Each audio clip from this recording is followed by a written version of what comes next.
For the murder of the wounded, looting, cannibalism, you are hereby sentenced to death by hanging. Or torment.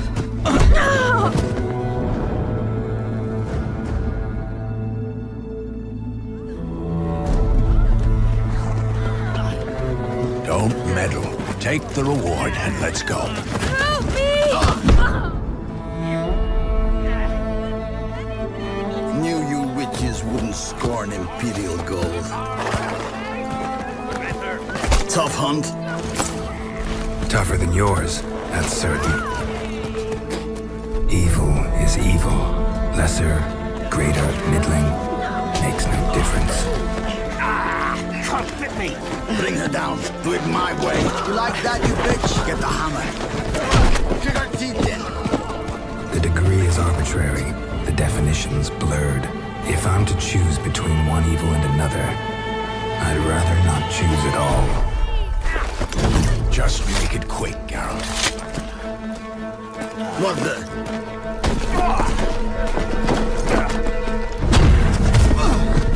Close your eyes. Hit him.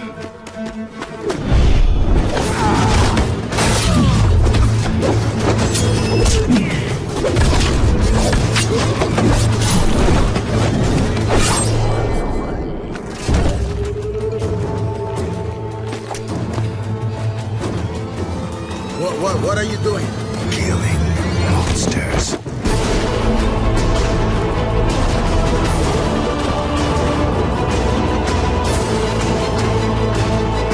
That Eiry is sick. It looked like it was already. I already applied it all. Okay, cool. And your stat modifiers, I put it in there. Okay. If you guys are ready. Sure. I think I'm all set. Do you have a handout for the letter, or do you want me to pop? I have pull up I have a letter. I have all the handouts you should need. Sweet. Oh, come on. All right. 1 second.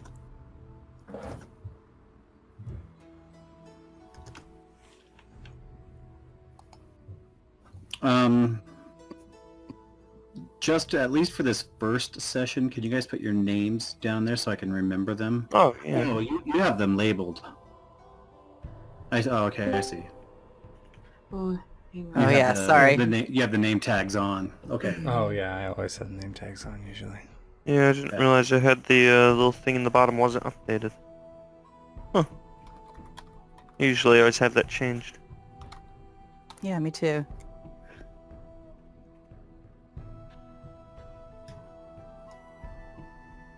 Okay, I'm back. There we go. Okay. Are you guys ready? See. All right, welcome to episode 2, Introduction. Hundreds of years ago, the Nilfgaardian historians claimed the Red Withering spread across the Empire's western border, decimating town and villages and even great cities. Entire family lines were extinguished. Eventually, the disease itself died and could only be found here or there throughout the centuries to follow. The Red Withering was serious, but these days very treatable with a combination of beggartick and sillet mushrooms. And so, when the majority of the Droskal caravan fell ill within days of Goldie's appearance in camp, it came to a great shock to Eiry. Neither of the ingredients of the cure were very common here, but there was one who might have such antidotes close by. Eiry was set to travel and find this Auntie Viola, but the surrounding villagers threatened to kill anyone leaving the caravan in an attempt to stop the plague from spreading. And yet, it already had anger and suspicion boiled over, and it appeared a direct attack on Droskal could come at any time.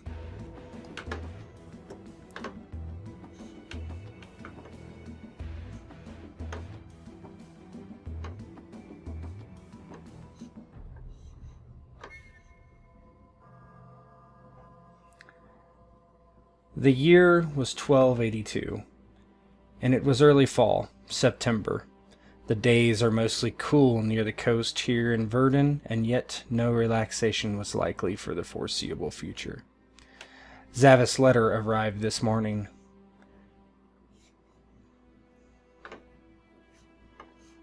If you want to read that. Yep. Drÿden. I write to you from the Droskal caravan. I was scouting a potential contract for you, but things have taken a turn. It seems someone wants you dead, friend.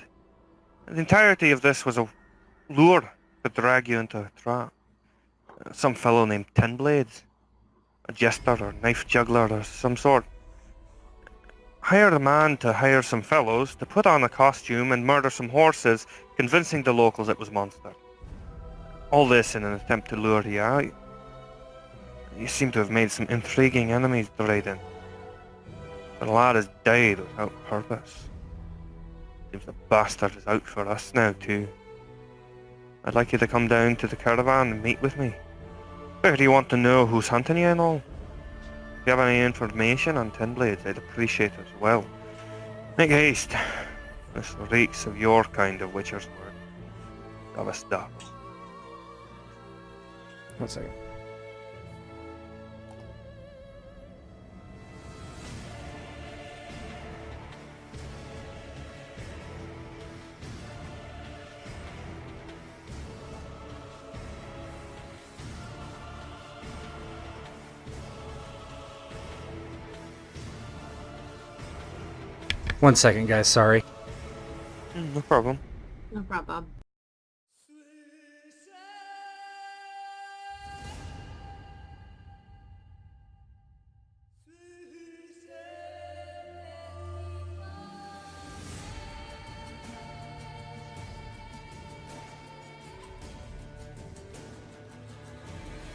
Sorry about that. It was clear someone meant Drÿden harm. The Witcher had made his share of enemies, but did not recognize the name Ten Blades. Would a Witcher run from danger such as this, having someone out there trying to kill him? No. The Witcher made his way south. He had seen Zavis and Devnet only days ago, when they were scouting out a contract on his behalf. Drÿden knew the Droskal caravan. The Dr. Eiry had patched him up once at least. As many enemies that Drÿden had. He too had some allies, or at least those that did not want to cause him overt harm. In the band of freaks that were the Droskal, perhaps Drÿden felt at home. Certainly he could take comfort against the leers most folks gave him. As Drÿden grew closer, he found a sorry sight. The caravan's tents flapped in the distance, but he heard no music, no laughter or merriment. He heard roars of outrage and anger. Men and women alike were formed up in a mob, ready to enact renegade justice for some unknown offense. Alright, let me switch you over and we'll be ready.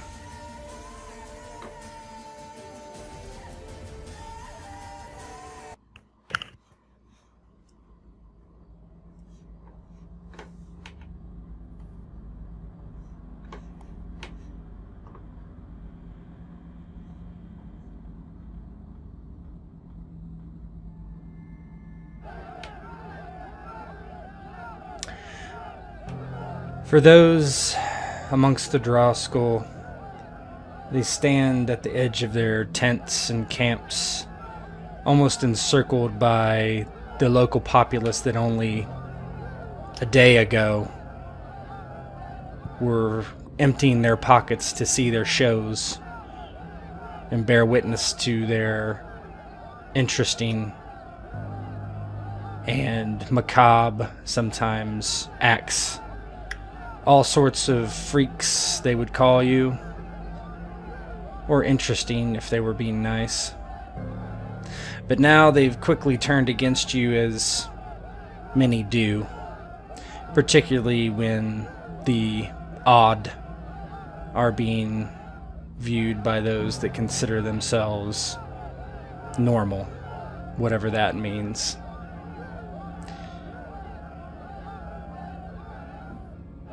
They've surrounded you almost immediately since the Red Withering was discovered, as it had already been poisoning those around the villages who have come into the caravan and left, come in and left, seen the axe laying with the women, drinking the ale. There are reports of some people have died. It's unclear how many, because anyone of the Droskal have attempted to get close have been hit with rocks or fists or clubs. Leaving the caravan to actually cure or treat the Red Withering has been impossible for Eiry because of this. No amount of pleading or rationalizing with the mob has been successful at this point. Many of the caravan itself are ill, being tended to by Eiry when she is able. Unfortunately for the doctor, she herself have contracted the disease. It's spreading quite quickly for the Red Withering, or what she knows about it. Zavis has been spared, but his longtime companion Devnet also shows the symptoms. Red pox, blisters, and sores around a person's trunk, up the chest and to the neck. Eiry and Devnet are lucky. They have not suffered badly from the disease as of yet, where others like Big Belly Ben are completely bedridden. Their breathing slowed and shallow. One of the horses died. Even now, you've had to construct multiple sick tents, and the workers have dug a pit where the dead whore has been burned.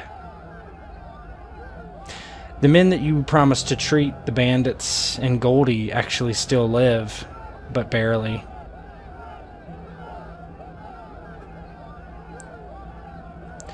Currently, the three of you, Eiry, Zavis, and Devnet, stand on the periphery of the camp, facing down the mob with many other of the caravan, simply watching, attempting to rationalize what you need to do,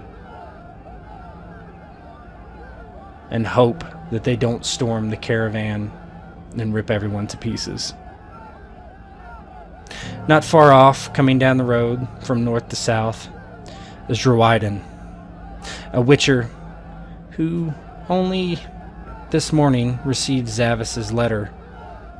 There was nothing in that letter to suggest what he sees in front of him. A mob, angered and ready to tear this place to pieces.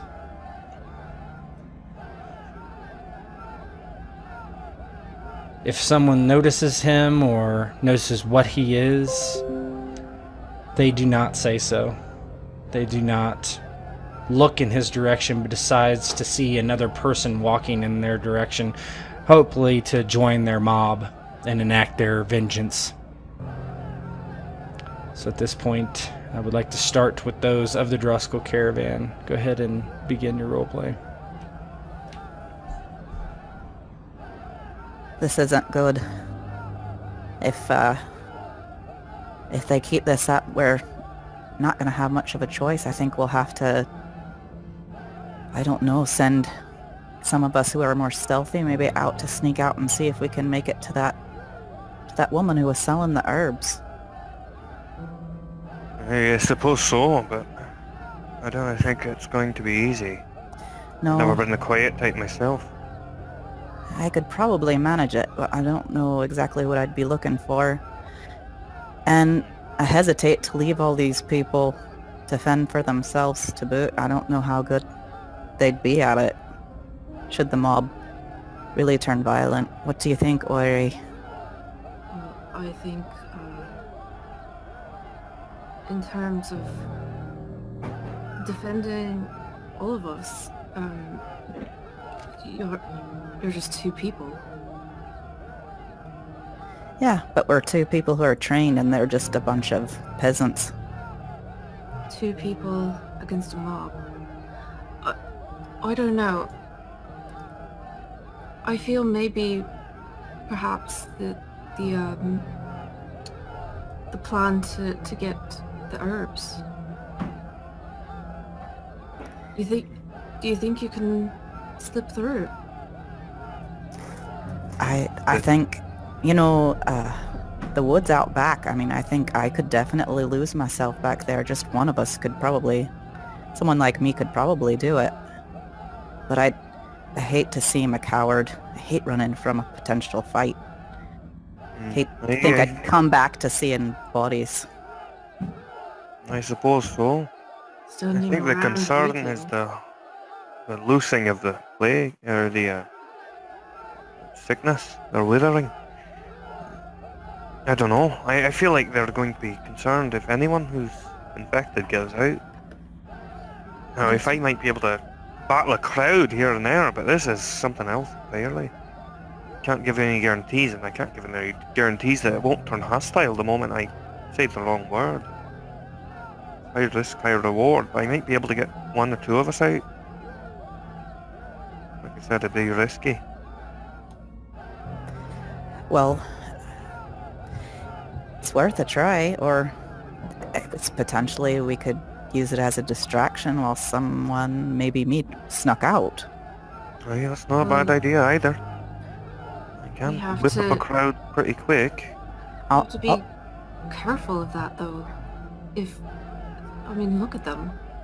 They want to tear us apart. All they need is an excuse. It's true, but this disease isn't going anywhere. I mean, it'll kill us slow. I think maybe a distraction might not be the best. I think they're all concentrated over here, though. Well, maybe in the meantime you can describe to me the things that you're going to be needing. I'll get you a list. Very good. I don't suppose you're all that good at drawing either. Maybe you could give us a sketch or 2. I could probably do that. Yeah.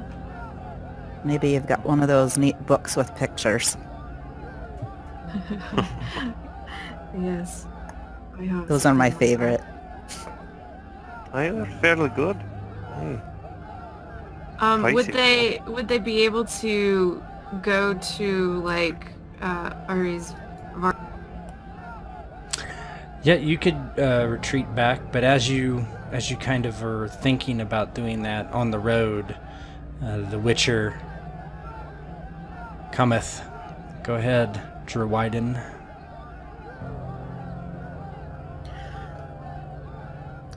So, as the mob is formed up and yelling and screaming and preventing anyone from the caravan from getting out for fear of the spread of disease, the camera kind of pans at someone's back who has a hood pulled up. He steps forward, his boot down into the mud of the dirt path. He leaves a footprint behind as he continues to walk forward. And he's scanning the mob back and forth. And he's looking for Zavis. He's looking for a face he recognizes. But seeing that this seems to be the concentration of the mob, he goes straight into it. He's bumping into people left and right, just keeping his head down and his head pulled over his eyes. He has his 2 swords hanging from his back, a satchel around his shoulder, several pieces of gear hanging off of a belt.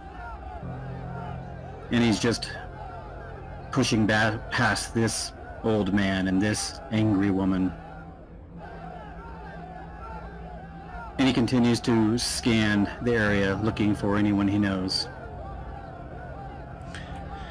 As you're pushing through the crowd, you see that many aren't giving you any kind of attention whatsoever. They're more fired up about who are in those tents. The dwarves, the halflings. They even claim there's a gnome. Certainly these non-humans are those who spread the disease in their minds.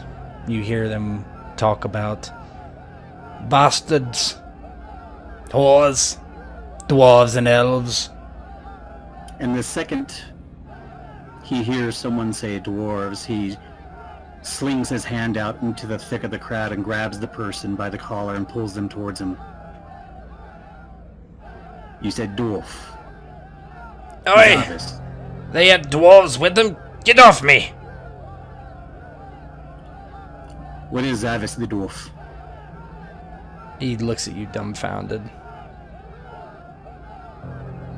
It is his name, Zavis. I know no Zavis. Only the dwarves are there, man. And he kind of like looks at you strangely and points towards the flapping tents. And as he does, you kind of follow his finger that's pointing in the direction of the tents, and you see various members of this caravan standing out in a makeshift line in front of these people, this riotous group. Some are talking, some are explaining, but you do happen to see Zavis, Devnet, and Eiry, all three together. They look like they're about to turn and walk away, actually, back into the encampment. I immediately push the man away who pointed. I look up and I see the direction his finger is pointed, the flapping tents, and I just, without even glancing back at him, push him away and back into the crowd and start pushing my way through, making my way up towards the three faces up there that have turned. As you approach their line, a man steps out, a sword on his back. Looks like he is protecting the caravan. You don't recognize him. He has a very misshapen face. Odd scars. Too much meat. One eye is almost shut. What are you doing? Get back! Don't make me use this. And as soon as he tells me to get back, I kind of just lift my head up and look him right in the eyes so that he can look me in the eyes as well. And I let him know, I'm here for Zavis. I need to speak to the dwarf. Not one of the mob, then? And he looks back at the mob, looks back at the man standing in front of him. I am not part of the mob. I need to speak to Zavis. The three are walking away and mass, the guard, and one of the freaks of the caravan. Dwarf! Do you know this one? Zavis turns. He kind of squints amongst the smoke, the flames around from torches, kind of just horrid atmosphere of the area now. He kind of realizes who it is. Aye, that I do. Drÿden. How's it going, lad? He walks up, just pushes past the guard without giving him a second thought. Walks up to Zavis and in a show of some kind of kinship, he puts a hand on his shoulder and squeezes gently. Zavis, what is it that is going on here? A feckin' mess, that's what. Red Withering. Right amongst the caravan. Now all these folk out here turned against them after fucking their women and watching their shows. Of course, that's the way of it, isn't it? Fucking humans. Aside from your lot, of course. Anyway, you got here just in time. We're not burnt alive yet. In response to his comment about humans, except for you, I kind of mumble under my breath, I am oddly human. But yes, it looks as though you need to get out of here. Now, what is it you need? Well, sadly, as much as I'd be happy to get out of here, and you would notice as well as he's been talking, it's ever so slightly muffled. He has a mask over his face, essentially, not like a full mask or anything, but like essentially a bandana essentially wrapped around the front of his face to cover his mouth and nose. He coughs as the smoke kind of wafts from the torches. Well, the others don't exactly want to leave. They can't exactly leave Devnet or Eiry. It's a mess. We need some herbs. You might be just the man to get them. If we can do that, we might be able to wipe this problem out in the first place. Although, he turns and motions to the crowd, I doubt that is going to be so easy. They didn't care what we do, if we have it or not, right? So they'll keep coming. It'll take some convincing and some solid proof to get them off our tail, if that. They are only men. If you want to leave this place, you may leave this place. Oh, Do don't not think allow me them a to fool, stop. Drÿden. You think I couldn't leave if I wanted to? Think I couldn't at least try and get Devnet out? Aye, but there's fair people enough. When he says comes to Devnet's it. name, I look over at Devnet and just give a short nod of the head. She coughs into her elbow and gives a respectful nod back. Well, we were debating amongst ourselves just this very thing before you showed up, whether to stay here in case the mob turns violent against the people, or try to sneak out to the herb woman we know who has the herbs we need. You know, I don't like to run from a fight, but people need the cure as well. Me included. Cough, cough. If it is the herbs you need, well then, I suggest that we go get them. We don't let these people stop us from here. We go, we get the herbs, come back. How do you propose you go and get those herbs? I don't know if you want to know. Well, I walked in here. I don't think there is anything stopping me from walking out. You can walk in, you can walk out. We can't. And as you kind of are having this conversation, you hear somebody say, "Ah, is that a witcher? A witcher! That explains it all! A witcher!" And Drÿden, a rock just bounces off your shoulder as someone throws a stone at you. Like these superstitious peasants. Let's get inside. So as the rock bounces off his shoulder, he immediately turns around, pulls his hood back, and just starts scanning the crowd. He's just looking everyone over. Yeah, you see multiple people starting to grab rocks out of pouches. One is flung, whizzes by Eiry's head by a foot or two. And now that they notice that actually a witcher is there, they are getting almost frantic. It's one thing to have a dwarf or a carny nearby, but a witcher, that is something totally different. Drÿden turns back around to Zavis, Devnet, Eiry. Well, I think this is our chance now. If we want to go, You must go now. Follow me through this crowd. You will get what you need. If you choose to come back here, well, I'll bring you back here. If you choose to go somewhere else, well, you may do that as well. But these people, they cannot stop us.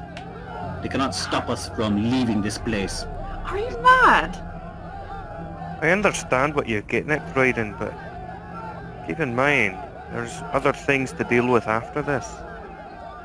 Aye, we could do that. We certainly could. I don't entirely doubt your ability to get through that crowd in one piece.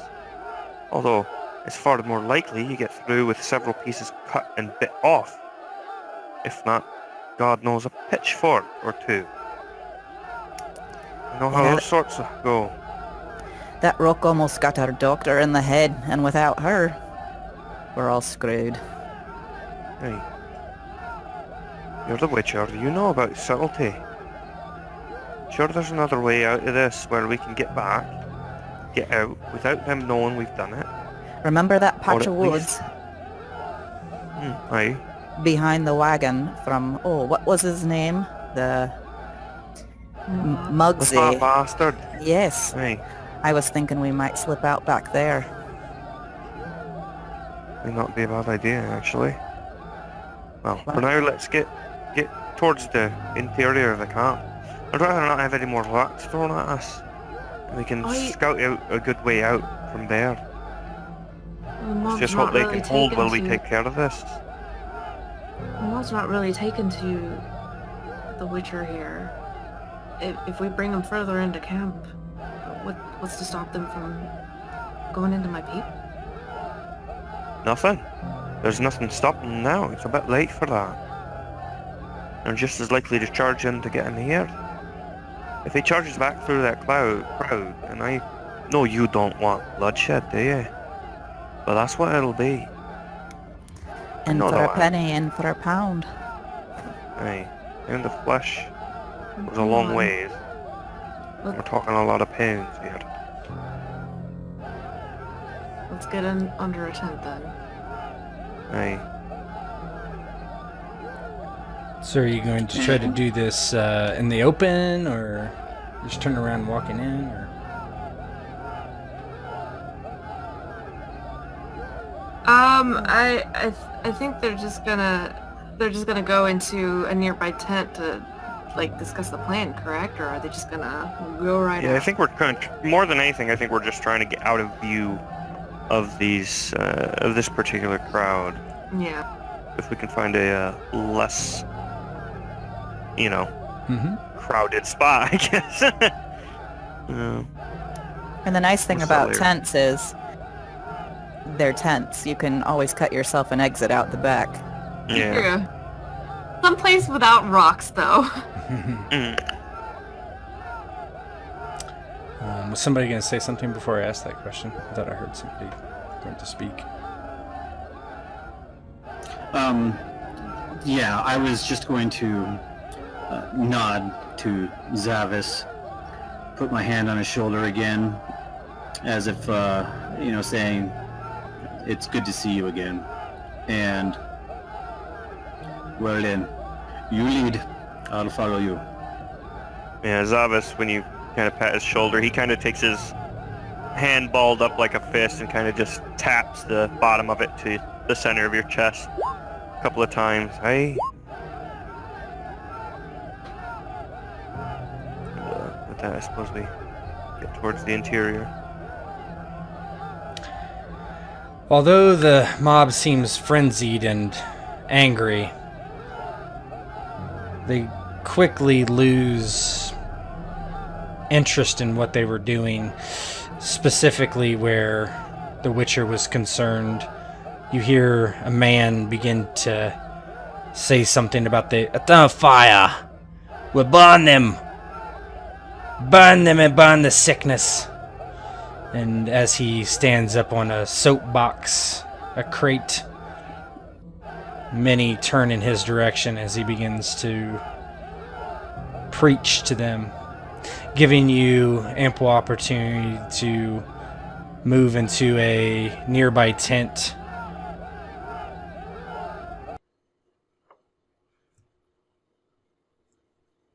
Oh, it's so Love quick. the art. Mm-hmm. You push back the tent flap and sneak into between two tents, actually, and a small wagon nearby. But as you hear the angry mob in the distance, it still does give you some respite against hurling rocks and vile curses, at least for the time being. Good.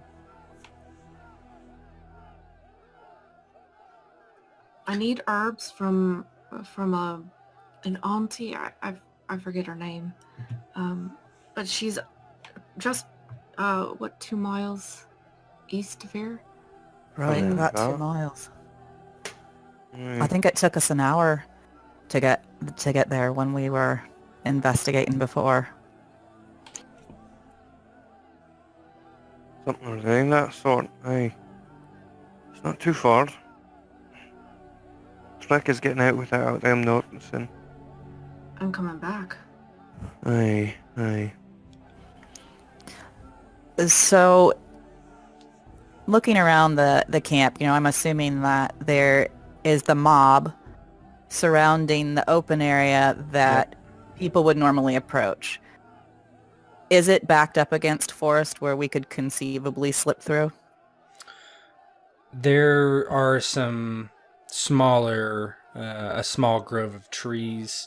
Mostly you're on the roadside, easy access point at the intersection of two roads. So there isn't a ton of trees right here, but there are some, particularly where you had, where Muggles had his shop, for instance. But there's some, but not a ton. Well, one benefit we have is 3 of us don't look like we belong with the circus. Sorry, Zavis. If we were able to get out and blend with the crowd, they wouldn't know that we were ever here to start with. The trick would be getting you out. Hey. I may be able to work some magic on the crowd, but it's going to be difficult. We really proper scare them. Make them think that the Red Withering could spread at the drop of a hat. That may work. Keep them far enough away, too scared. But then again, they're just as liable to just throw torches. That's risky. I guess that. Balancing act, if I've ever seen one. But we don't have much choice, honestly. What time of the day is it? Like 2-3 p.m. If we waited until it was getting darker, I think that we could slip out. I don't know what to do we're only 4 people to disperse a crowd. Maybe if we had a whole bunch of those barrels of Muggsy's rotten eggs, that would disperse them right quick, but... You're near along there. What about you, Drÿden? Do you have any tricks up your sleeve? Yeah, and he's sitting there and he's listening to everyone. He's just kind of keeping to himself. It's not his way to kind of interject his opinions or ideas a lot of times, and he decides that sorry guys, I have an echo coming through somewhere. I believe it's coming through. Well, I don't hear. I can hear myself talking. Yeah, I don't hear. Do you still hear yourself? I don't anymore. Let me see. I don't think I hear it. Nope. Okay, it's gone. Ooh. Sorry, that was throwing me off. So he's not the type to interject and push his opinion. He tends to keep to himself a lot. So when you turn and ask him for an idea, he summons what would amount to a kind of a surprised look by raising a single eyebrow and looking at you. Well, I told you my idea. I told you we just walk out there, we get what we need, and we come back. You don't have any other ideas? That's kind of, a bit of a stretch for us, if you haven't noticed. I suppose. Think of it as if it were a monster. Drÿden. One that you had to avoid and prep to kill. You had to get out of the area so they couldn't kill you. And you need to get ready. How'd you handle it then? I would stay right here and get ready. And here we are. But you must move. Staying here is not an option. So, if you would like to go out the back, then very well, let's do that. If going up the front is not an option for you, then we must go in whichever direction we can away from that crowd.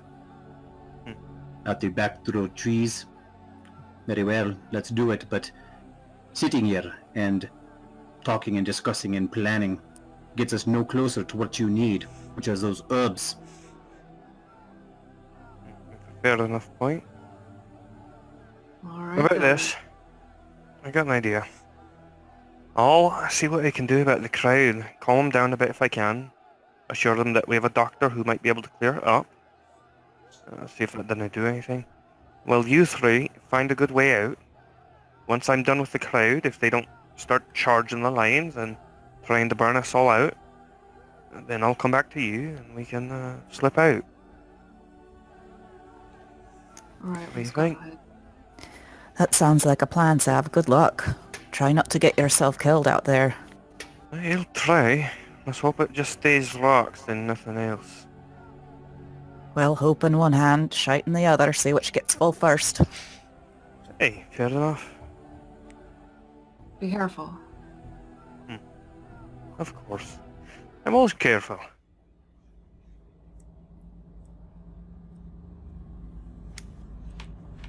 Alright, so I assume Zavis is going toward the front, and Devnet's going to try to use her wilderness skills to kind of scout out the most likely exit scenario from the back. Okay, why don't you give me that wilderness check right now? Okay.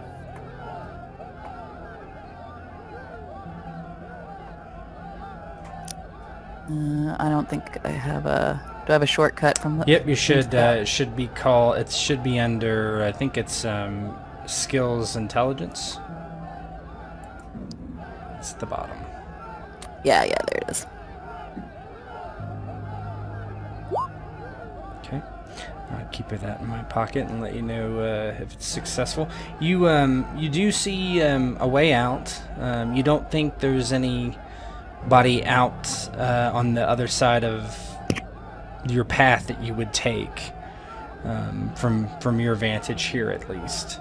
There's definitely nobody screaming and yelling in that direction. For whatever reason, they're very much camped towards the front and the entrance of the caravan. Okay. I'll point it out, the path that I found to Drÿden and Eiry, and say we'd better get ourselves set and ready to go. Is there anything you need, Eiry? Just those herbs. Alright, so I guess we're just kind of waiting to see Zavis run back here. Mm-hmm. So Zavis, you approach the front of the caravan once more. Not much has changed since you guys walked off. It's just been a few minutes. There's an occasional rock being thrown, but mostly the only thing being thrown are insults. Yeah, he grabs a couple of fellows that aren't too bad yet and gets a little stand set up so he can get up high enough for people to see him over the line of defense, essentially. And he kind of starts calling out the crowd. Hail, hail, good folk. I bid you listen. There's some that look in your direction, and immediately a rock is hurled at you. I would like you to dodge.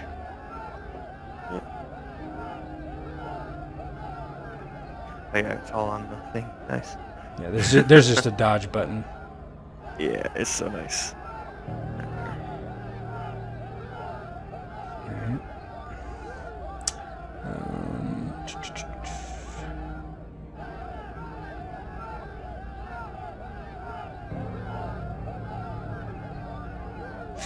Yeah, the rock goes hurling overhead as you kind of balance on the stand to the side.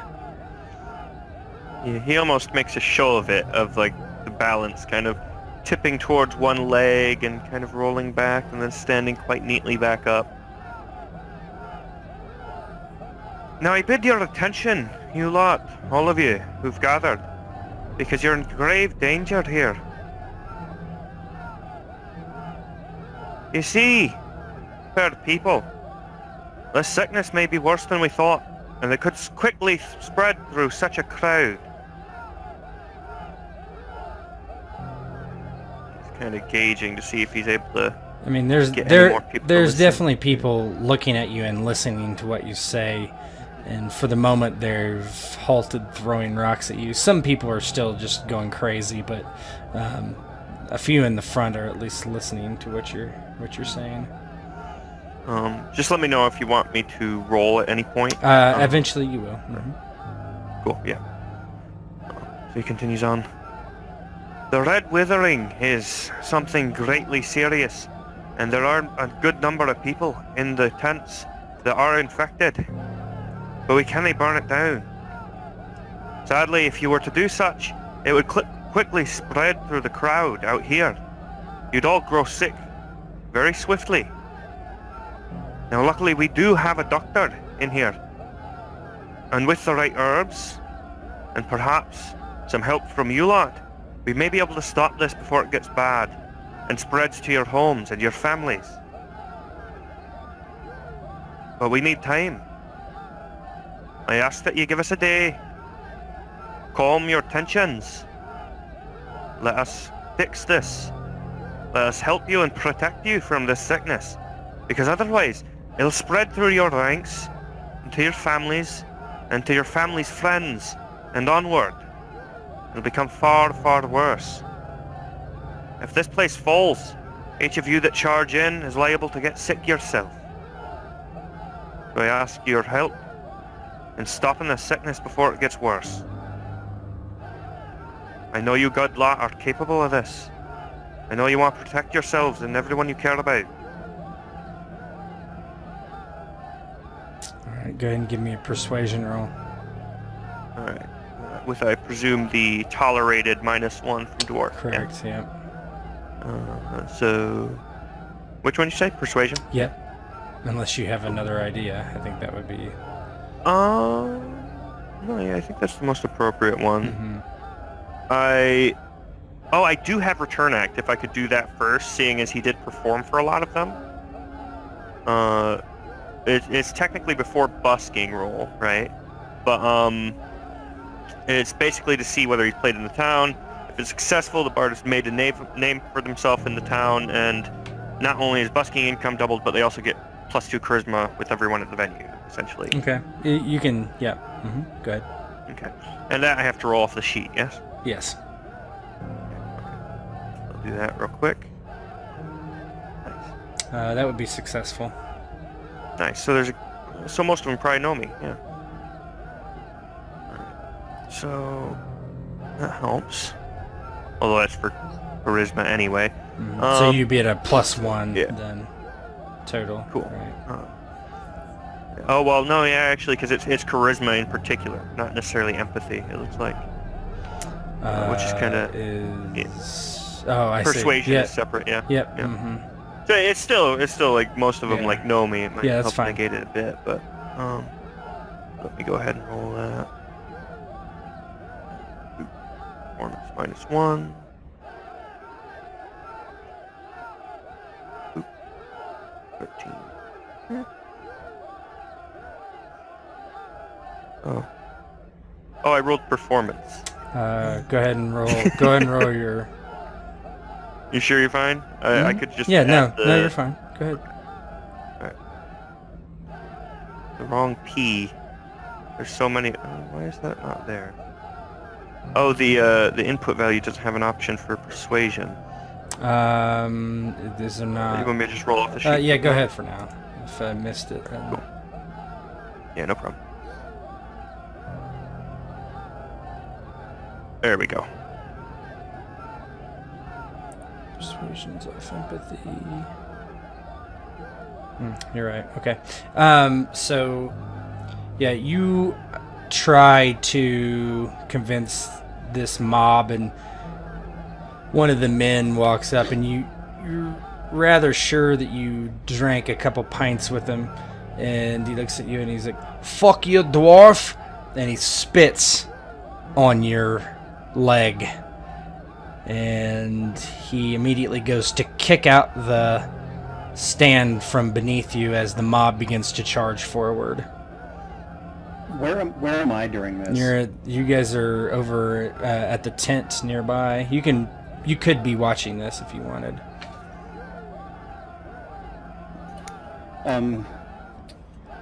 Yeah, I mean, Devnet had made her way to scout around and look for a way out. I expect he would have kept his eyes on Zavis as he moved up towards the front of the mob.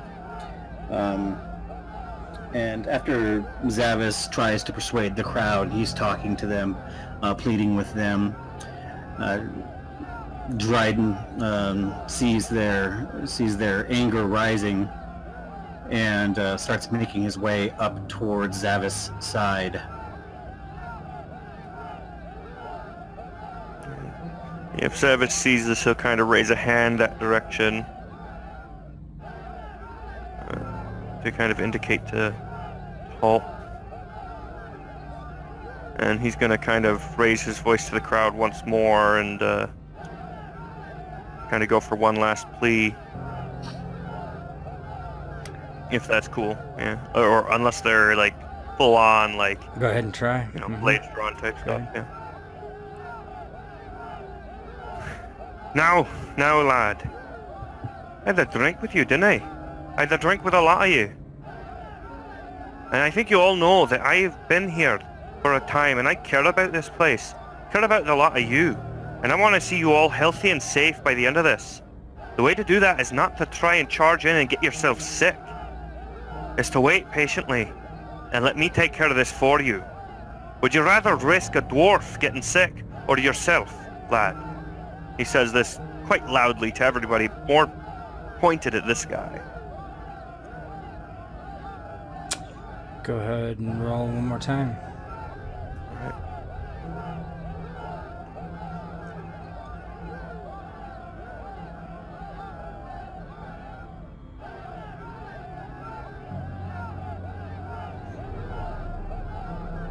Oof. Oh man, they rolled real high.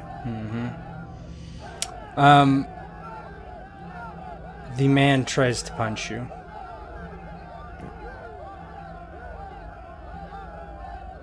Zavis sees that they're not willing to listen to logic anymore, so he's quite happy to go for an avoid. To dip out the way. And immediately also upon seeing that, as soon as he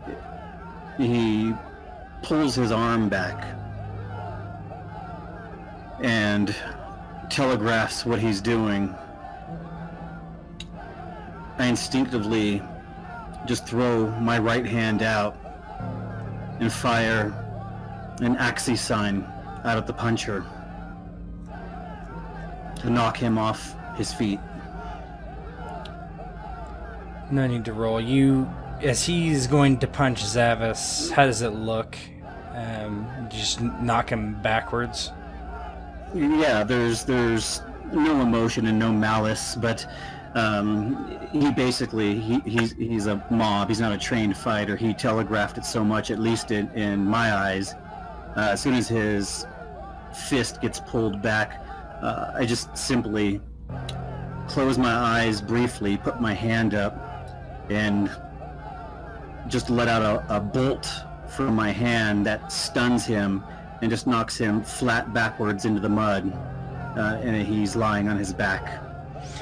Can you... There's kind of a boof. Yeah, and everybody looks at this like, you know, they're kind of taken aback and cowed, and some of them actually flee seeing this. And as soon as I see the looks in their eyes and I see some of them flee, with my left hand, I reach back on my back and I grab the hilt of my steel sword and slowly start pulling it out as I try and make eye contact with everyone that I can in the crowd. And I keep my right hand up still as I pull the sword out, hold it in front of me, and just kind of calmly let it fall, point down towards the earth, resting in front of my body. And then I put my right hand down, and I'm just looking at everyone. Why don't you give me an intimidation roll?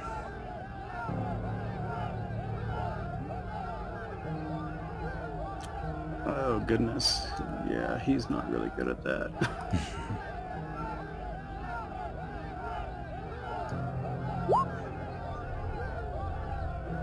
Okay. So a lot of them do see you kind of starting to draw your sword, and anyone close to you bolts. And Eiry and Devnet kind of, from where their vantage, kind of see this, and it appears to them to be a good time to do whatever you guys are going to do as this crowd begins to disperse. Devnet gives her wolf whistle to Zavis. Yep. Yeah, he kind of heads her way and kind of a tap on Drŷden's arm as he goes past on the back of it. Well, now, that'll have to do for now. Let's hope they don't come back in force. Damn fucking fools. And I stand there for a moment, my feet planted, spread apart just a little bit, and just looking the crowd down. And I look down at the man in the mud again. He looks a little stunned, shocked. I pick my sword up, put it back into its hilt, slung across my back. And I just turn slowly and follow Zavis. Is Eiry wearing a cloak? Is If that not, something that we have to have in our inventory? no. Oh, okay. Then give her, yeah, sure. I'll reach over and pull the hood up over her hair and give her a wink. A little more stealthy this way. Good. And then as Zavis and Drŷden? Is that right? Drŷden? Drŷden. All right. Let's just get it right, because we're going to be saying a lot. Drŷden. As they head over, I'll give a gesture with my head and lead them back toward the path I've scouted out. Eiry's going to give Drŷden a weary look before going on. You quickly outpace any of the mob next to you. Many of them are fleeing and are routed more or less from fear of the Witcher. Others do stay by the caravan, but many are losing their nerve, at least for now. But with any mob, they tend to regroup after time. But it does not take you long, now knowing more or less where you need to go, and head towards this Auntie Viola.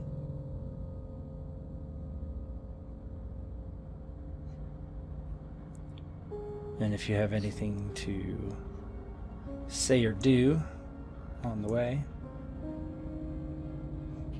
Drÿden would, as they start making their way out of the camp and away from the mob, he would start asking questions about the letter he received. So, Zavis, who is this Tin Blades? As I said, if you don't know much more than I do, it sounds like, and the gist is that he's some sort of jester. Eiry would know more, honestly. Oh, Eiry, he wore a mask or a face full of makeup, is that right? It was a mask. So there's really no telling what he looked like. He's been with the caravan for, I believe, a year now. I just shake my head, nod it, contemplative, and continue walking. Obviously. Eiry's visibly very upset by the topic, and she just keeps her mouth.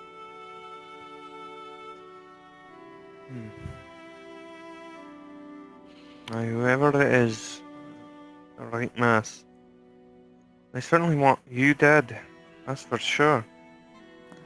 Yeah. It makes me wonder if... He seemed quite angry with us as well. Wouldn't he be surprised if he's the one behind the crowd out there?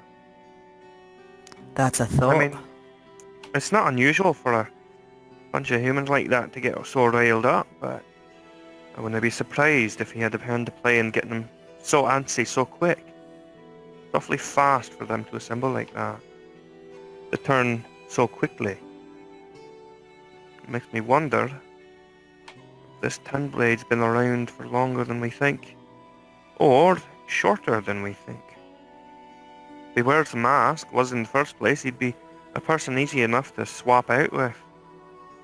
Kill whoever wore it before, take his place in the caravan, start this. Or was he here the whole time, just prepping for this moment? I can't know for now. In the time that Tin Blades had been traveling with the caravan, would Eiry have noticed any sort of change in demeanor or even in routine for Tin Blades? That is a good question. How about...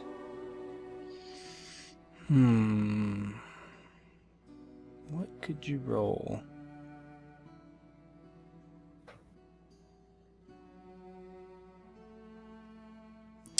How I about imagine it'd be under intelligence. deduction? Intelligence deduction. Or awareness. Yeah. So you actually remember that when he first came to the caravan, he was very active, juggling and acrobatics and such, and probably the last couple months it just kind of dawns on you that you haven't seen him perform at all. And in terms of locations, around the time that he would have stopped, would she be able to recall what area they had passed through? You came south along Verdun. Let me, I can pop you guys over to that map. Does everybody see this? Mm-hmm. Yeah. So you came from the north, traveling all the way. You started up here on the coast, and you just followed the road to where you are now, which is down this way. No major establishments. There's lots of small villages along the road there. So, a month ago you were up probably here, right about, but there was a group of villages you played for in that area.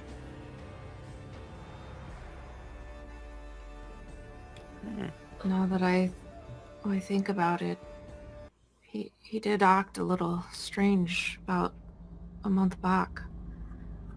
He used to be pretty active in the routines, in the festivities, and then all of a sudden he just stopped right when we got midway down the road in Drÿden.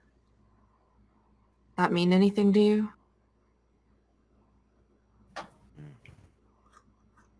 And assuming she's talking to me, he just kind of looks over at her, looks at the ground. Doesn't mean anything to me. Well, I he's do not obviously know. after you. Yes, well, I am sure there are plenty of people who would like to see a Witcher dead. He I said doubt he is the only one. he wrote your name. Aye, he did call out for you in particular. Yeah, this And whole he was ruse coming. was designed to draw you specifically here. This is not Eiry's just going some to fool produce- prejudice. Eiry's going to produce the bloodied note that was once stuck in young Eli, and then just kind of shove it over to Drÿden. And he takes it from her hand, and looks it over, looks on the back. And then he just kind of gently hands it back, crinkling the paper just a little bit. Yes, I see my name there. I can see the 10 blades.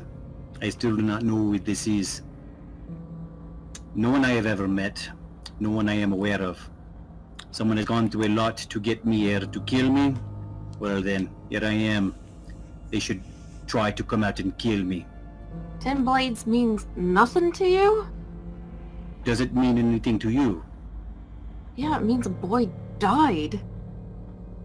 Well, if he's someone who just replaced the old 10 blades, which is I think what you were getting at, then it may be meaningless. Aye. Or those to throw us off, if anything else. You never know.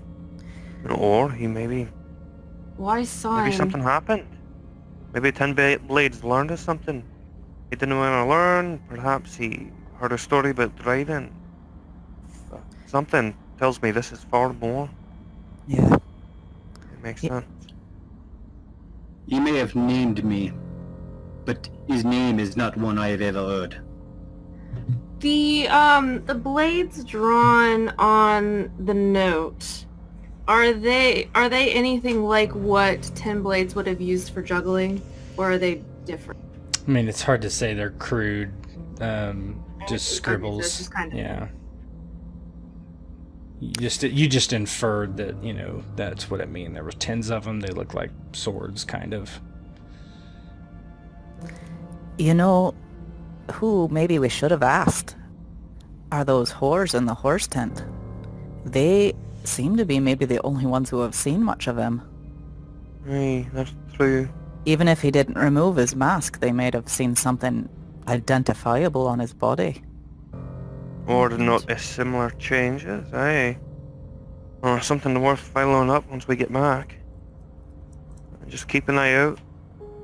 If he is looking to come for you, this is a fair enough time to do so. If he hasn't tried to rile the crowd up to get you first. He may be awaiting something fearsome once we get back. Well, let's go Devnet her herbs and head back. I want to meet these 10 blades. He might try to attack in the confusion if the crowd gets riled enough. You never know. But yeah, for now, herbs are priority. Time to heal everyone up. AID. Yes, let's get the herbs. You keep walking through the forest towards where this hut is supposed to be. East 2 miles and then north another half mile. You follow those directions exactly, following Devnet and her skills in the woods, and eventually do come to a hut. As you can see here, it is old thatched roof, built as in on a hill, with a tree coming through the roof in spots, and a large skull hanging above the doorway with an ivory tusk roped up and pointed to the sky. Is the large skull anything in particular? It looks like a big animal of some sort. It's not, it's not humanoid for certain. Oh, looks like a witch's hut, doesn't it? It's quaint. In the plaza? Is there like a door, or is it? Yeah, there's a door. Eiry's going to approach and knock on it. When you approach and knock on the door, you notice that Drÿden just stands still with his head down, looking at the ground. He's not following you. He's not following Zavis. He's not following anyone. He's standing there, head cocked slightly to the right, almost as if he's listening up into the air. Then he reaches back and he grabs a silver sword from its scabbard, pulls it out slowly. The light hits it and kind of tings off of it. And he's just standing there, listening. What is it? Zavis has his hands in the pockets, ready to pull those knuckle dusters out. Is there trouble? And Devnet's reaching back for an arrow now. As Eiry knocks, she is, "Yes, come in, dear." Eiry's going to look at the three and then kind of roll her eyes a bit and walk inside. Alright. Zavis throws an eye at Drÿden. As soon as the door opens up and he hears a voice, he looks straight into the thatched hut and tries to make eye contact with whoever it is that opened the door. And no one opened the door. Eiry. Yeah, Eiry pushed it open. Oh. I think they just invited her in. Yeah. You do see the back of what appears to be an old woman hunched over a looks like a counter. It's hard to see from this vantage.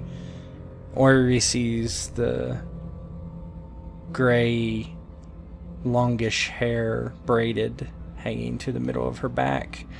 Her frame is stooped slightly. Drÿden will raise his voice. Eiry, step back here towards us.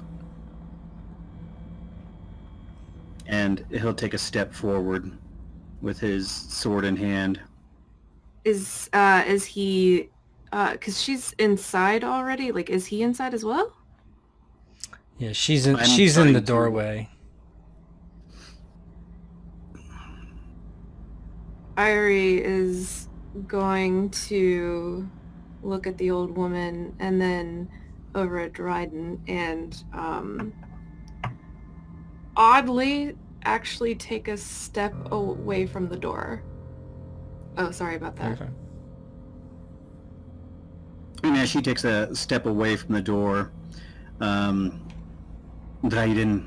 immediately starts picking up his pace just a little bit, one step after another, and then just a little faster until he's standing in the doorway. And he's scanning the small room for the old woman. The room is quite small.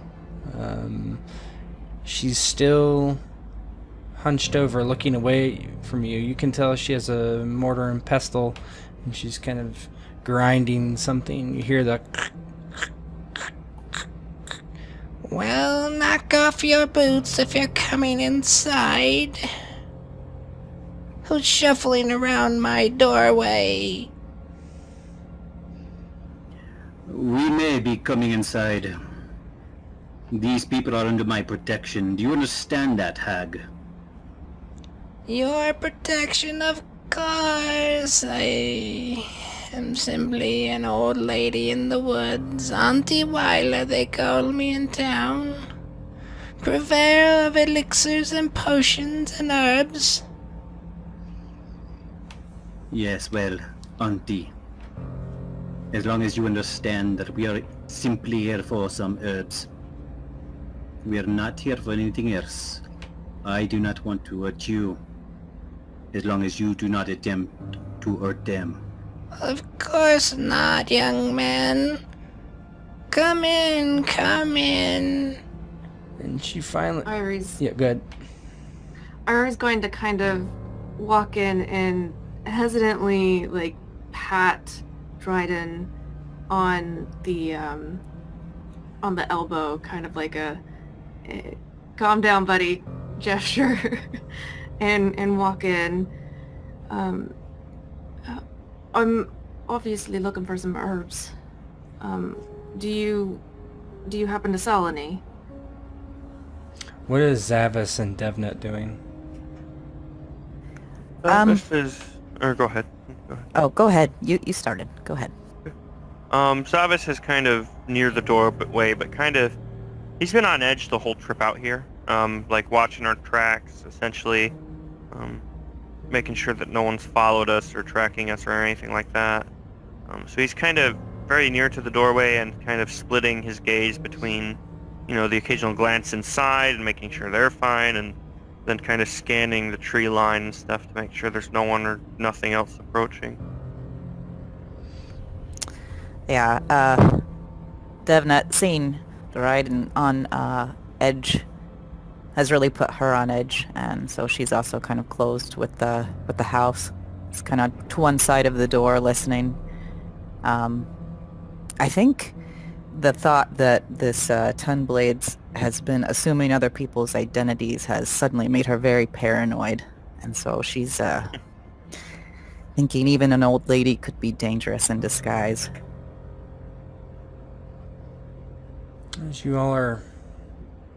The two of Zavis and Devnet are outside, and Eiry and Drÿden are inside. Auntie Viola finally turns around as Eiry asks if she can buy herbs. It isn't some monster or man or anyone in disguise that you can tell. It's just an old lady. Well, I sell some. When I can, I have to eat. And she sits the mortar and pestle with a clang down on the counter. Do you know what you need, girl? I do. I need beggar check and so on. You got those? I do. You're here about the Red Withering, then? Unfortunately, yes. Yes, well, I can give you those things. Not very much.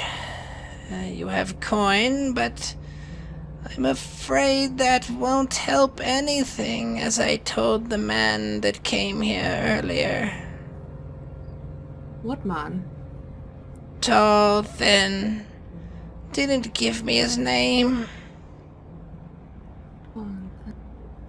Zavis is at attention now. Kind of closely Yeah. listened to the door. Devnet raises an eyebrow at him. Did you get a good look of his face? Oh, he was wearing some sort of foolish mask. Looked like a clown motley. And why won't the herbs help with the Red Withering? Oh, my dear, because it is not simply the pox. Unfortunately, there is a curse that has come to these lands. Of course. Do you know the curse? Oh, Auntie Viola has heard. Yes, I've heard. There is a spring not far from here, you see, and That spring is contaminated with this curse. Do you know what contaminates it? Well, the spirits that haunt it, of course. Eiry's then going to kind of reluctantly look over at Drÿden and, like, gauge what he thinks about this situation. Drŷden's just standing there, and he has his sword in front of him, holding it in his right hand, his left hand resting on top of his right. He's looking at this woman as she talks, hanging on her every word, listening to the nuance in her voice, every crack, and he's not taking his eyes off of her. But other than that, you don't see him make any other kind of gesture or facial tick or anything that would give away what he's thinking. She'll look back to Aunt Viola whenever she figures out she's not really going to get any sort of gauge off of him.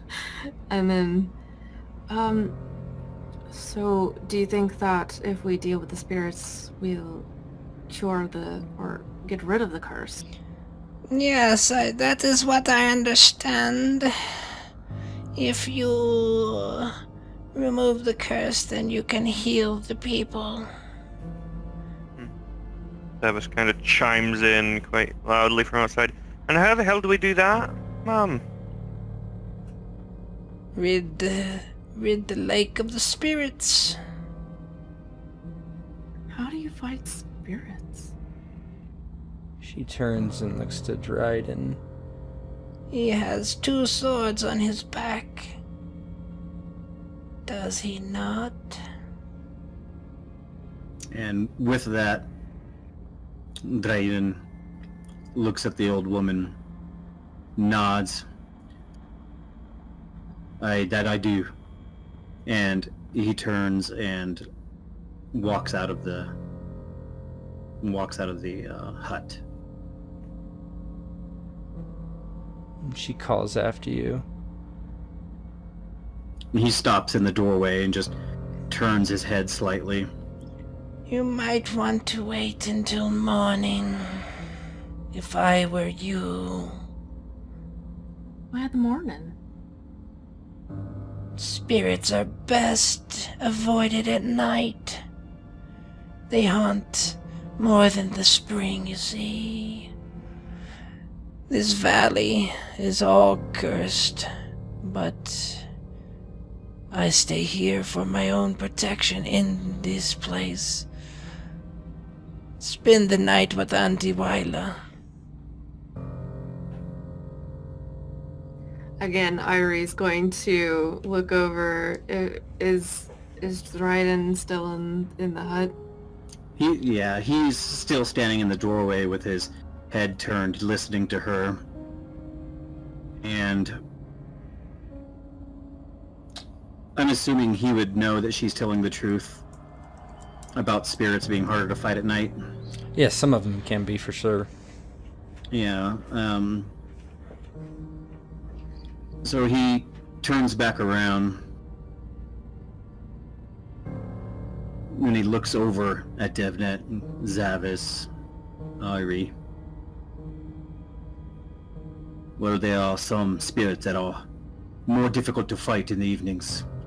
As the sun goes down, it would be best to go with the full force of the sun high in the sky. Otherwise, we take the chance of fighting something that we are not prepared to fight when it is fully strengthened. Good enough. For fuck's sake. I keep going along with you, I'm gonna have to get silver knuckle dusters. Those will be pricey, you know. They're useless against spirits, I think, but... morning it is.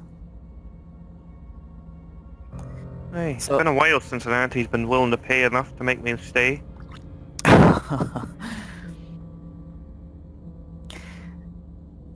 Devnet will head into the hut then. Do you have room for 4, Auntie? We'll make room, dearie. Don't worry. And she clears a small space off to the side of the room and lays down 4 burlap sacks, and I'll go get some straw for you, and then make everyone food. Do you need help with that? No, dear. You stay here with your friends. Auntie Viola likes to stretch her legs when she can. and she Thank you very much. Oh, I can't let an old lady do all the work. I'll, start to follow after her, unless she, really makes a big deal out about it. No, she doesn't. Okay. There's a big heap of hay and a small pitchfork, which she begins to plunge the pitchfork into the hay and dump it into a small wheelbarrow. Eiry's going to check and see if she can start prepping the food. Yeah, you see that she has various vegetables lined up. She was probably fixing for herself. Half chopped up, and you notice what's in the mortar and pestle is just some sort of, it looks like it's some sort of spread, essentially, to put on things. It's green and smells very earthy. You're not sure what it is, though. But in time, with Devnet's help, she brings in the hay and places it on the ground for each of you to sleep. And there's a very small adjoining room, and unless you have anything else to ask her, she's going to retire for the night after you've eaten your dinner. Zavis was actually going to kind of pull Eiry aside before she goes and helps with the vegetables or anything. Well, so we seem to have a bit of time on our hands, and although you need your rest, I was wondering if you could give me a few tips. You see, given how things have been going, I figure it's better I get a good idea of, this sort of thing. Sickness and all. Save me some trouble down the line, I think. What do you Think want you might be able to know? give me a few pointers here and there, when we got spare time. Of course. Just ask whenever you get a question. Like, Of course. He'd kind of proceed to essentially get her to tutor him a little bit on the Red Withering and like similar things and like what to look out for as like starting signs, stuff like that. Sure. Kind of plans to keep up on that now and again. Okay. And while they're doing that, and Auntie kind of just makes her way, wherever she's doing, Drÿden immediately just starts going through her supplies. He's looking over her herbs and oils and concoctions, and he immediately starts looking for all the necessary herbs to make an oil for his blades. What oil are you looking for? Spectre oil. So you're looking for moon dust and Drÿden. Yeah, I'm just seeing if she has the ingredients for all these things. I'm just rummaging through. He's just kind of not even caring to really be stealthy or quiet about it. He just starts rummaging through her things. What's in Spectre oil? Oh goodness! An An orange slash, a blue X, green V. Yeah, that's the different. Yeah, let's just say I'm gonna hand wave that. Just You are able to find enough for one dose. She kind of looks at you and... Witcher's work, eh? Yes, witch's work. And he just goes back to doing what he's doing. Witcher's work will cost you. And he just nods, doesn't respond. She more or less lets it go and allows you to take what you need. Auntie, is there anything those of us who aren't witchers could do to help with spirits? Well, they say that a man can swing a sword and strike such a beast. How effective or true it is, I do not know. I'm sorry, you kind of blanked out there at Okay, a critical yeah, part of what you were saying. She says, They say a man can swing a sword and injure such a creature, but if it is true, I do not know. Certainly it is not as if a silver sword, but... she kind of shrugs. What does he owe you for those herbs he's taken? She says, really quietly. Oh, a few coppers only. Not much use to me. All right. And she'll pay whatever she says, but I'm assuming then the price she was meaning was something other than money.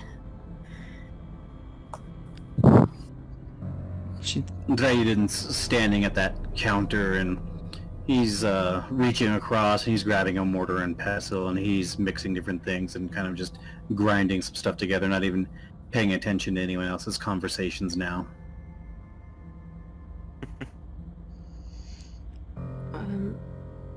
Aunt Viola, I'd like to pay you for the hospitality, if you don't mind. Oh, only the herbs, girl. The beds are my pleasure. I do not see many here in this valley. Well then, perhaps you can tell me your story. My story, well... I used to be a young medic. I used to help people and had a family, and we lived in town nearby, but... He looks away. Tragedy as all comes to everyone. My husband died and my 3 girls too. And I retired here. An auntie only, and not a mother, I suppose. She gives a very sad frown. That was years ago, dear. Worry not. You're done. We're not what? Worry not of Auntie Viola, I am fine.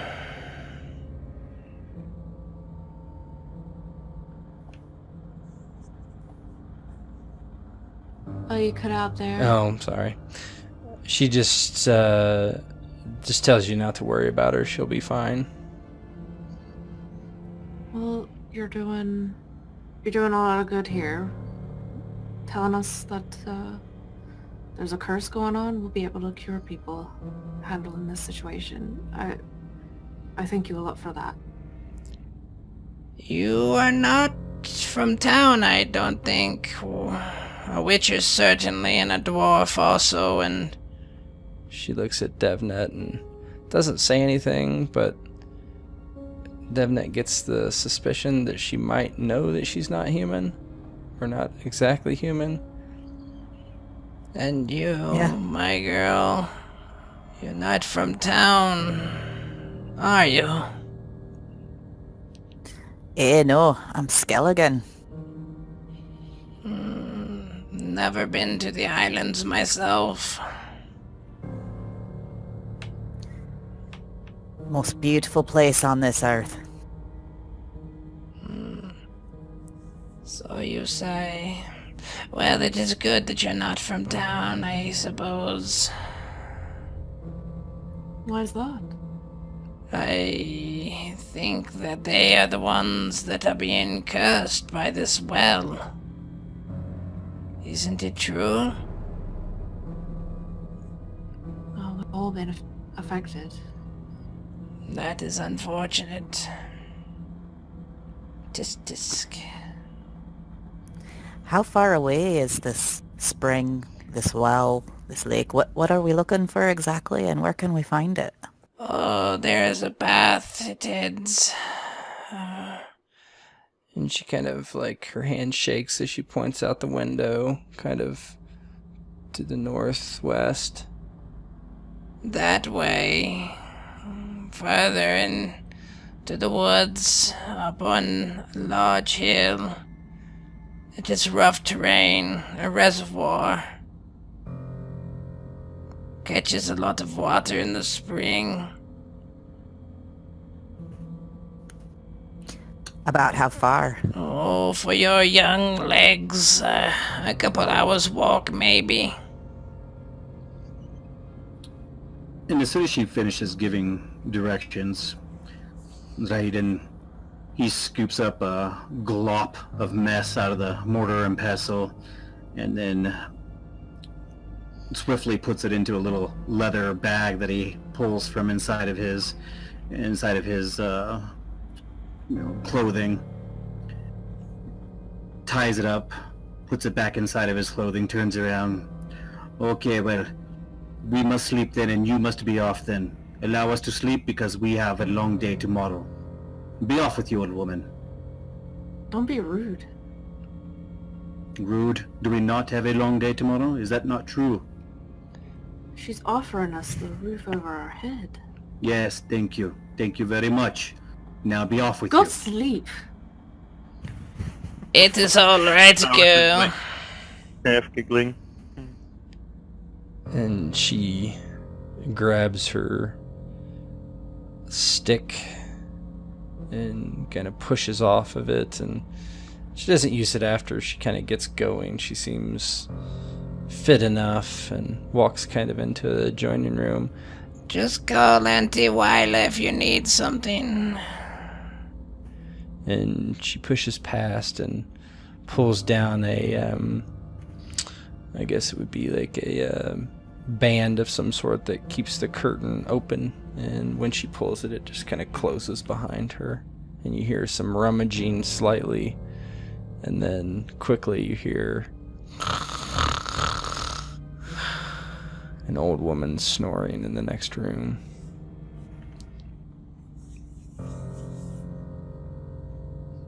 Drÿden, he immediately rolls out his sleeping sack, folds it up to make it kind of like a cushion, positions it to where it's in front of and between where the other three are sleeping. He sits down cross-legged there and closes his eyes. Is it full dark now? Yeah, it's probably 8, 9 o'clock. Okay then. Alright. Well, Devnet and Eiry both are probably not feeling the best. And I'll make my bed up and lie down. Zavis kind of stays up for a few minutes, longer than the others, taking some notes down about the tips he was getting from brain from Eiry, just about the pox and like the type of symptoms as was before finally he takes a couple glances out the windows and lays down. Eiry,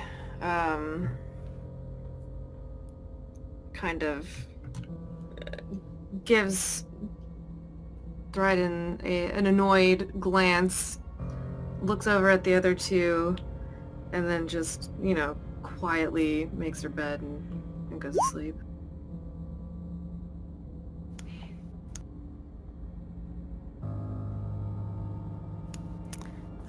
Before Eiry falls asleep, and before Devnet drifts off, she's gonna turn over and say, you know, Eiry, remember that disagreement we had in the woods with those bandits? Where, I was for killing them, and you were for curing them? Yes. Well, I haven't changed my mind about that. But I'm glad that you don't agree with me. Because the world's got plenty of rough sorts like myself. And not enough smart ladies with big hearts like yourself. I don't know if I have much of a big heart around that Witcher, but thanks. Well, thanks for what you're doing for me and for everybody else there. Hopefully, we can get this curse lifted so that you and I can both go about our lives.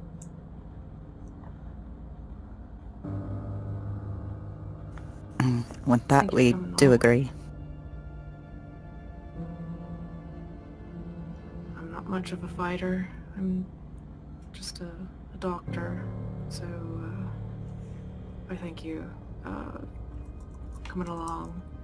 I know that caused you to get sick, and I'm not entirely sure how the curse chooses us, or if it's just by proxy, but you know, thank you anyway. Yeah. That's life. Life is full of risk. That it is. Just try to keep good company while we're at it. I try to. Alright then. Good night, Red. Good night. You drift off to sleep, besides Drÿden, who is in a meditative state. And the three of you have dreams of a mob, not unlike what you just fled from. The mob rising up and striking down a man in a doorway and taking 3 girls and putting them on a pyre and burning them alive. As you wake, the sun is creeping through the windows onto your faces. But you have a cold sweat on your brow.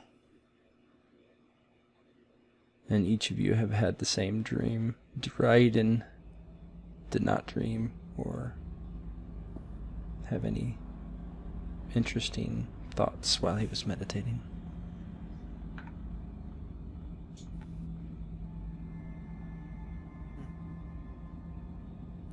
Eiry wakes and she's obviously she is reflective of the dream, but she doesn't really speak on it as she tidies things up to kind of clear out where she was sleeping to be respectful of Aunt Viola's space.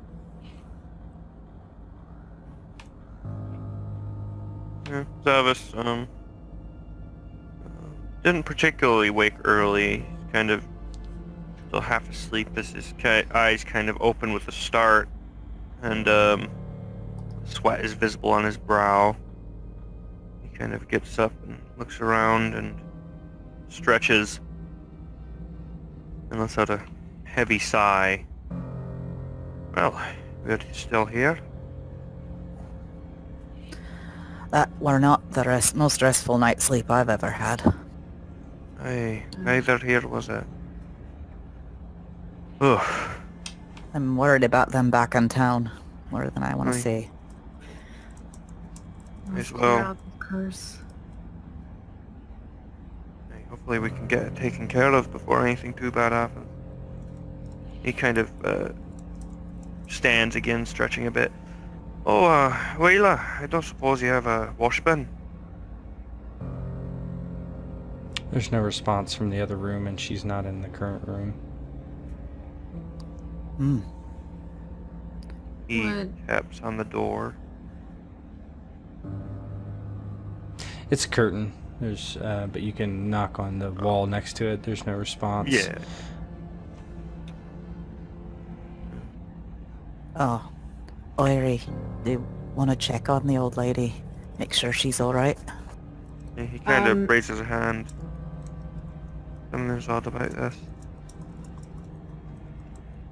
Eiry's Even for concerned about, you know, since she is an old lady and, you know, that kind of a thing often presents itself as a possible death during sleep. She doesn't really think about anything dangerous and starts walking towards the... yeah, Zavis kind of like puts a hand against her stomach and stops her. Oi, oi, oi, oi. I know what you're thinking, but that's too good of a timing. It's too good. What do you mean?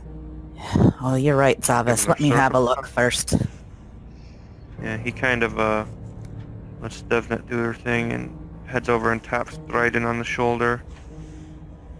And Drÿden, he finishes rolling up his bedroll, slings it over his shoulder, gathers up his things, and just kind of walks, you know, by them, pushes his way by them.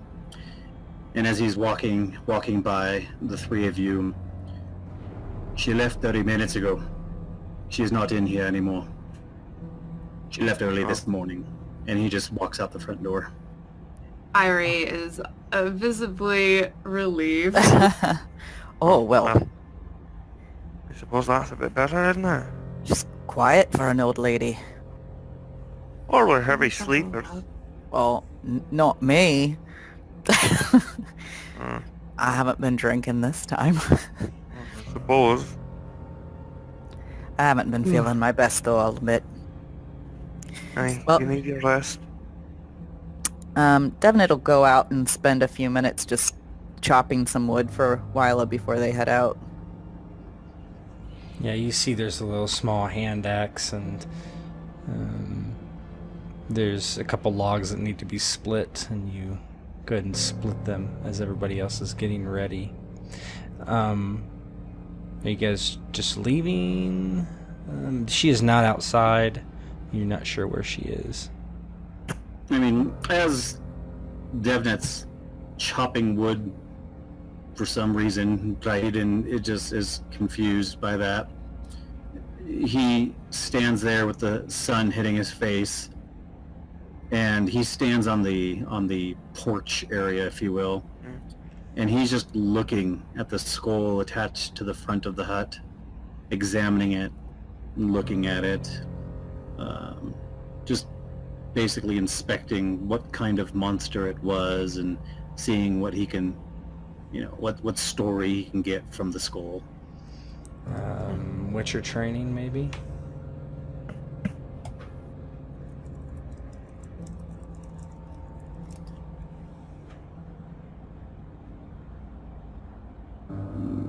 Yeah. What's that under? That's your profession skill. That's your main profession skill. Okay, do I have to roll off the Yeah, sheet? you have to roll that one off the sheet. Yeah, sorry. Okay.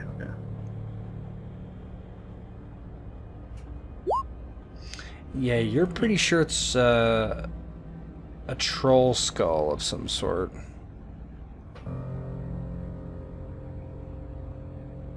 Yeah, so he's just looking at it and kind of, as much as he can, he's silently admiring it.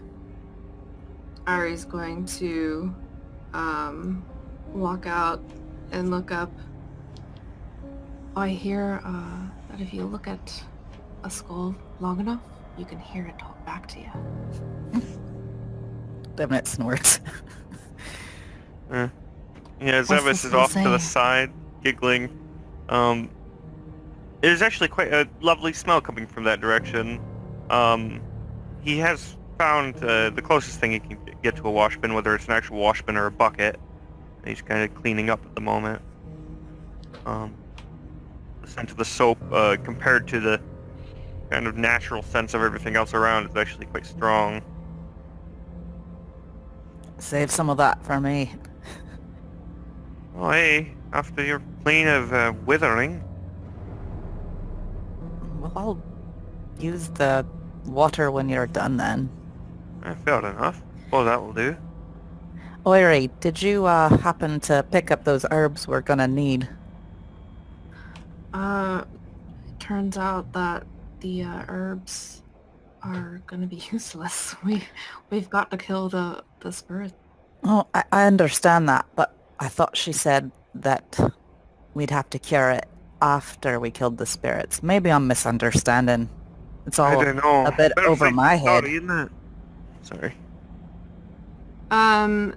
So deferring back to the GM. Yeah, she said something that essentially that you wouldn't be able to cure it unless the spirits are dead, but you could use the herbs afterwards to help heal them. Okay, Yeah. okay. Then I misunderstood. No, you're fine. Then Eiry will definitely pick up the herbs that she needs and pay for it. Okay. So I guess she would have done that last night. That's fine. Then. Mm-hmm. Yeah, I think that's once everybody's kind of gathered up and Zavis, kind of makes sure everything's back in its place. He finds a good spot on where she won't really miss it if he puts it there, and like drops a good 5 crowns to make sure and it's an easy spot for her to get. Okay. Will each of you roll awareness for me? Yeah. I can do that. What is that under? I believe I feel it like is this is, the under... first thing Intelligence? Yeah, I pointed think to. so. Yeah. Yeah. Yeah, I feel like awareness is going to be one of like the first things I put points into, because it's the only thing I've been consistently using like every session. Oof. I'm just too busy being nice. All of us being nice except for Drÿden. I don't think he can be nice. I like that he's confused. Yeah, you guys... Like, why are they like cleaning themselves? And it's so weird. Yeah, so, are you gonna head off to the direction she asked, or gave you, I should say? I think so. That's Yeah, I the plan, think we've right? done everything. We have everything that we need from the hut, correct? And we washed up. Yeah, you're ready to go as far as you guys are aware. Okay, yeah, then we would head out to northeast, she said? Northwest, I think. Oh, Alright. Whatever direction she was pointing out the window. Right. yes. So Drÿden would make sure that they were done chopping wood and cleaning house and whatever else it is they were doing. And as soon as they look prepared and ready to move, the second they look prepared and ready to move, he would immediately start walking in the direction that they were given the previous night. As he's walking away, he gives one last short glance over his shoulder to the hut and reaches down to fill his chest as he's walking away. Are you okay? Are you talking to me? Yes. Yes, I am fine. Is there any reason why you would think I am not okay? Oh, you're just holding your chest. I want to, upper respiratory infections can be serious. And Drÿden picks up the pace a little bit. I'm all right, fine. Yeah, Zavis is kind of to the side watching a bit. Just a short giggle from him. You'll get used to it. He's just like that. Ordia won't get used to it, but he's just like that. Hey, one way or another, he's like that, isn't he? Can Mushers even get sick? I think I read somewhere that they can't, but at the same time, he was just holding his chest. Who knows? He's You got don't magic understand set. us I have no either. idea.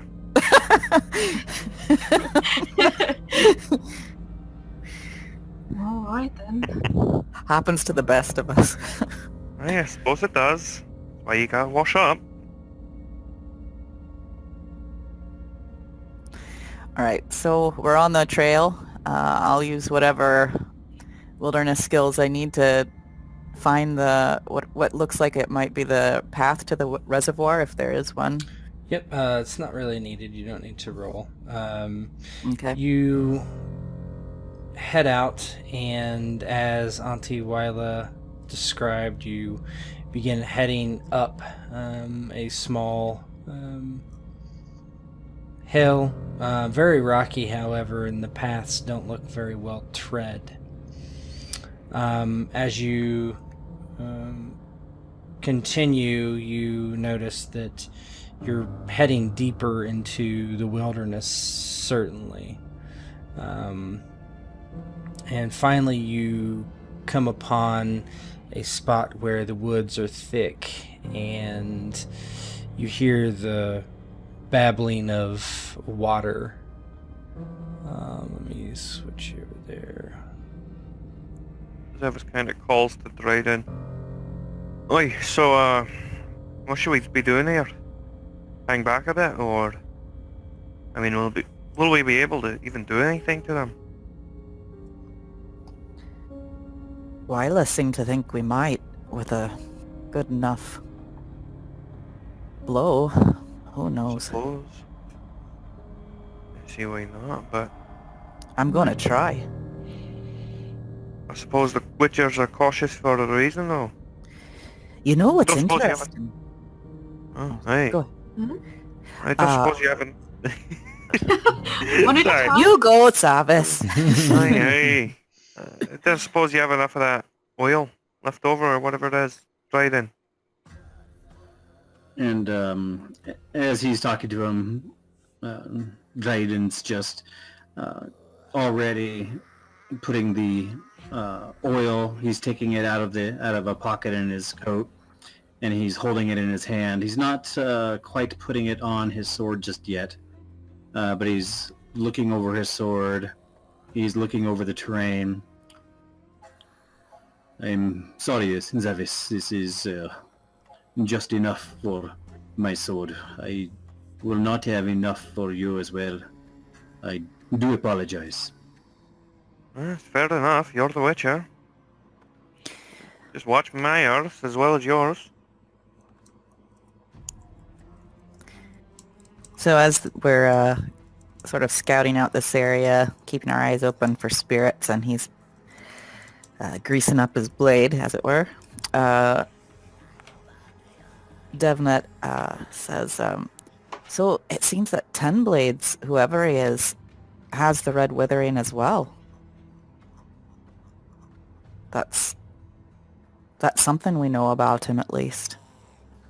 Not Possibly. necessarily. Well, either Otherwise- that or someone he knows and cares about does, or else why would he be buying those herbs? And it stands to reason then that maybe we should be also looking out for him here. I suppose so. He may be looking to do the same thing. Unless he's the one behind it in the first place. Looking to make sure there's no way for us to get around it. That's true, but Paranoia speaks easily, though. I don't know what he'd be doing at Auntie Viola's if that were the case. I agree with And you. as you're all talking, Drÿden, he walks up. He's kind of at the edge of the pool of water there. He kneels down. As he kneels down, you see him reach back and he pulls out a silver sword. And then it slowly reaches into his clothing and grabs that small leather sack again and starts squeezing fatty, substance, almost like a lard type substance, onto his sword and starts rubbing it in. and he's just looking across the water. Is it just like a pool of water? Like, would they get any indication of spirits about? No, you don't get any indication of spirits. You see that the water is clear blue, and there's small little waterfalls here and there, and it actually looks quite peaceful. However, each of you hear kind of like a splash, and maybe a giggle, some laughter. You're not sure, from a little bit away. You're not sure what that would be, but you could have sworn you heard something. You know, when we first came to this area, we were looking for a monster, and it turned out to be some men dressed up in a costume. Right. We're told there's spirits here, and maybe there are, and maybe there aren't. But fool me once, shame on you. Fool me twice, shame on me. Maybe we should be looking around for... I'm gonna say myself. Maybe especially you should after- be quiet and get behind me. And he stands up and he has his sword at his side, freshly oiled, and he starts immediately kind of taking a small step into the water. You step into the water, and where you step, it's ankle deep, probably. Are you heading towards the sounds? No, he's standing there, and he's just scanning the area. You don't see anything from here. There's a bend in the small lake reservoir, and you can't quite see around the trees and the foliage. But you hear like splashing and laughing, and you think you hear someone say something, but you're not able to pick out what it actually what's being said. So Drÿden will slowly start making slow, steady steps in the direction of the sounds. Either you all stay here, or you stay behind me. Oh, very well. I'll stay behind you. And Devnet pulls out her bow and stays behind him, but follows in that direction. I think I'll keep an eye out here for now. I don't feel like getting my double woven soaked. I'll stay with you. So Devnet and Drÿden, you head around the curve a bit, and you see 3 women, young women, in the pool. You can only see from the waist up, and they're each naked, and they seem to be frolicking about in the pool, splashing water, diving in.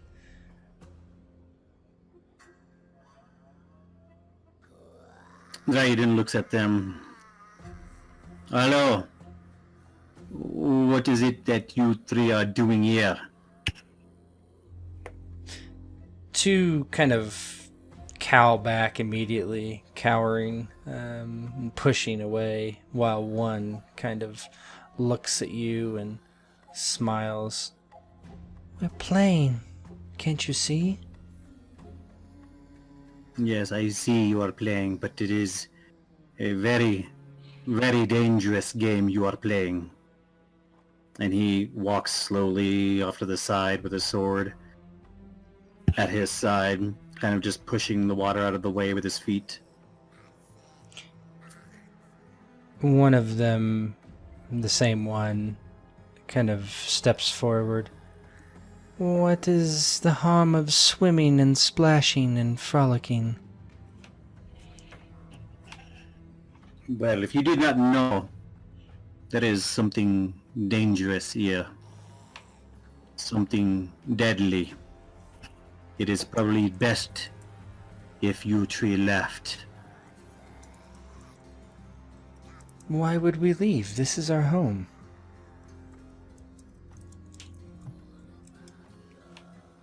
Yes, well, I believe this is your home.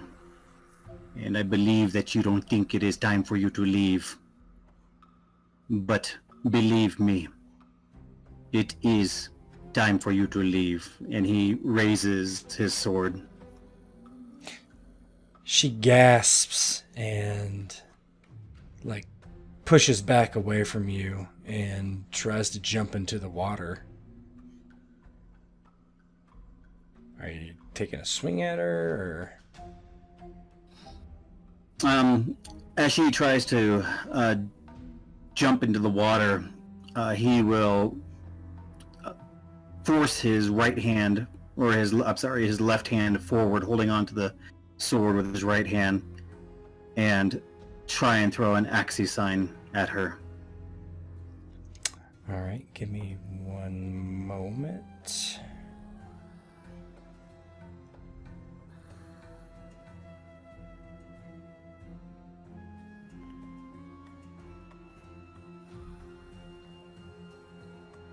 And Devnet, what are you doing as this is all going down? Devnet has her bow drawn, but looking at these three girls there and getting this eerie feeling of the supernatural, she also makes a connection with what Auntie Viola was saying about her family last night, and just kind of the odd nature of her being out in the woods and her disappearing this morning.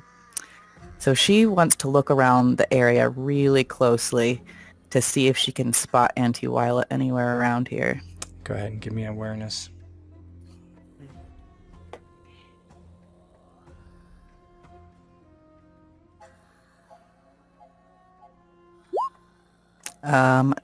Probably not. You don't see anything besides the three girls. All right, so go ahead and give me your Axie roll there, Doc, and tell me how many stamina you're going to use with that. I'm going to use 2 stamina with that. Because you can only use as much as you have. You can go over, but you damage yourself. For every point over you go, you take 5 damage. Okay. Oof. Yeah, I'm going to use 2. Okay.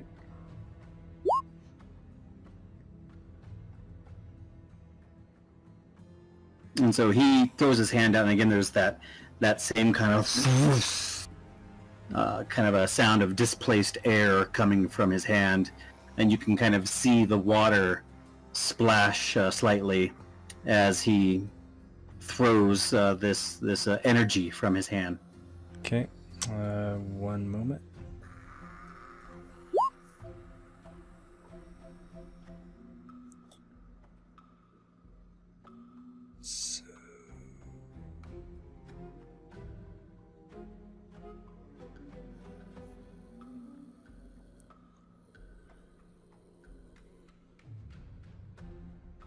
Defense, I don't understand that. Stun save.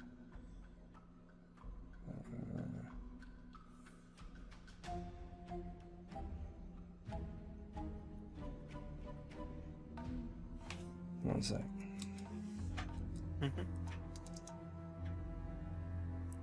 Yeah, save versus what? Well, it says resist magic on the sign, but it also says it's a stun save. So I presume it's resist magic to see if it hits at all, and then... Yeah, if it hits, then you have to make a stun save. Presumably. Oh yeah, so you need to do, I guess you need to do magic casting first. Makes sense. Okay. And that's under will. Will.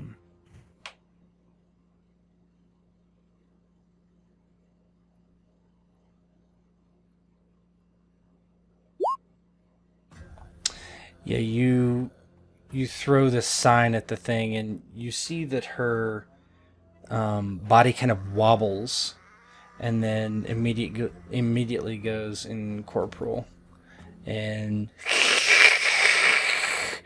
all 3 of the girls dive into the water, and then with a splash come up, looking like they're true selves.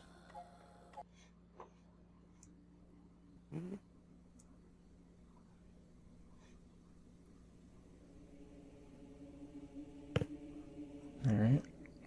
So we're going to enter combat here.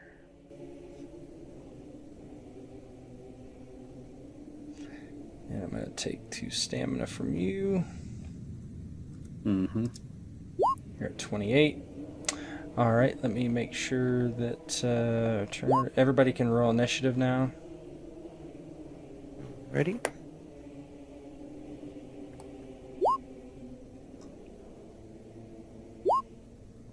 Ooh, man. Those fucking 10s, huh?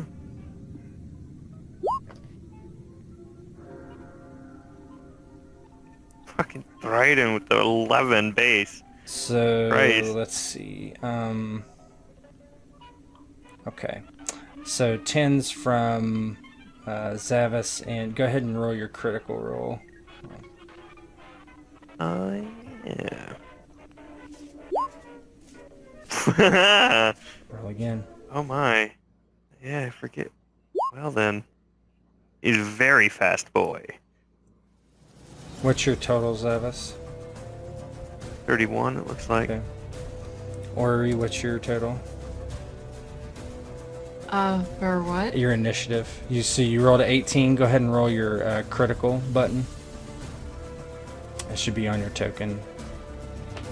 Oh yeah, I just clicked the D10. That's fine too. I Whatever. think. 9. Okay, cool. So you are at 27. Holy cow. Man. So quick.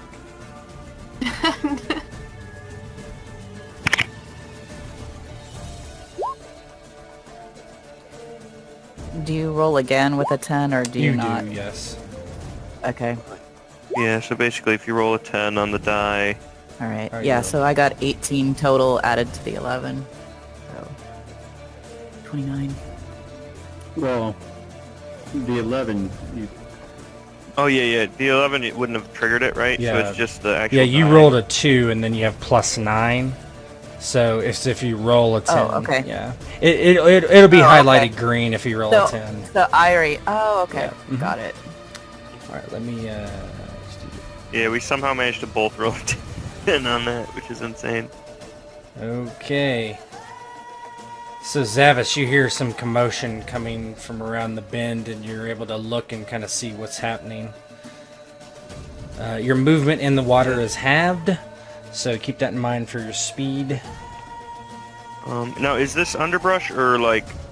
That would also, and if you go into it, overhead. it would be no. It's enough to impact your movement. Okay, so if he moved around, so you said it was half. It's halved if you go through any of that. Yeah. Each square is 2 meters. Each square is and 2. you move your speed normally. You can move your speed and attack, or you can run and all that kind of stuff.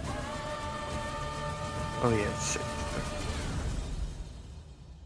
So each is 2. Okay, yeah. So he could literally only move like 1 tile. But you also can run, charge.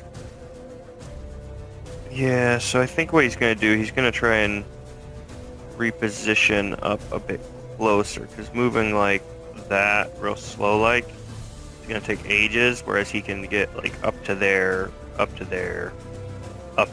you know, etc. much quicker. Take like a couple rounds, but it's worth it. So he will move up here as he tries to get around the brush to circle So around. you're just flank him. moving your speed.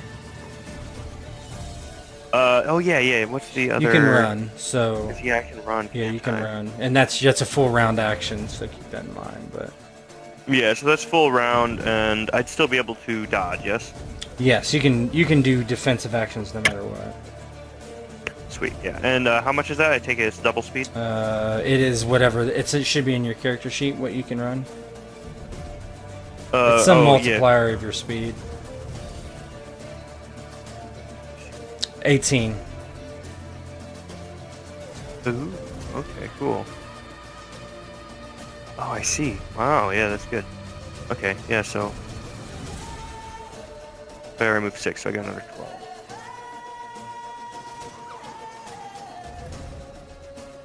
Yeah, he's closing. Okay. Kind of skirting the brush. Eiry. Okay. So my run is 9, but my speed is -1. What is that exactly? Oh Yeah. Your speed is your speed is a total of 3. If you that's your Okay. stat modifiers. So your speed Okay. is a total of 3 right now. Normal it's 4 if you scroll up.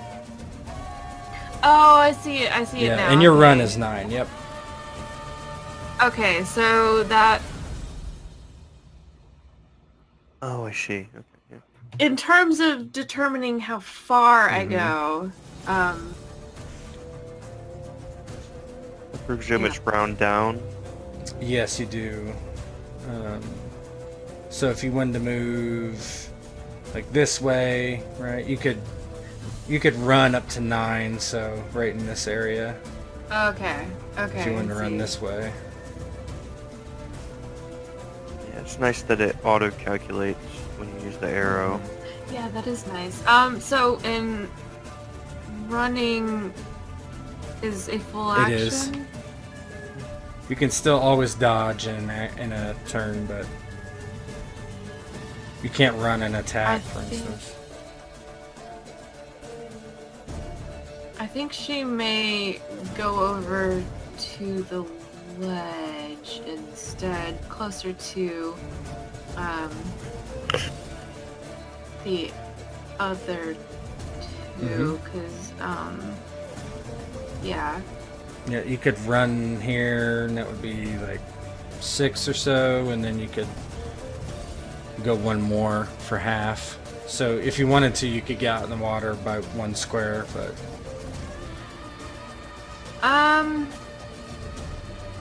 it's up to you. If you want to be. Yeah, if you want to be in the water, I there's no. I don't know that she Okay. wants to be in the water. Yeah. I think she'll just go like right here. Mhm. That's fine. And yeah, I think that might Okay. be it for her, because she only has a Yep. dagger. Witcher. So Drÿden, he immediately, as soon as they show their true forms, he knew exactly what he was dealing with. The first thing he does is just step forward right into this one and throws down with 2 stamina and r symbol. Oh, that's not the right one. You're looking for Drÿden, I think. Oh, there it is. Yeah, yep. Drÿden. There you go. Yep. Yeah. Throws that I was down gonna with say, I was 2 like, oh man, damn, you should have dropped that urine. Yeah. You're like, oh. Let's see. So, a large magic circle. I wonder how large a large magic circle is.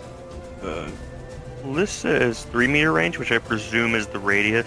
Yeah, 3 meters. Or probably, you think that's radius I would or say diameter? it's diameter, right? I don't know. So basically, you're looking at 1.5 squares on each side. Right? That's what I'm thinking. So basically, yeah. So basically, it'd be like a, square. Like that. Actually, Ish. pretty much. Agreed? And sure. Yep.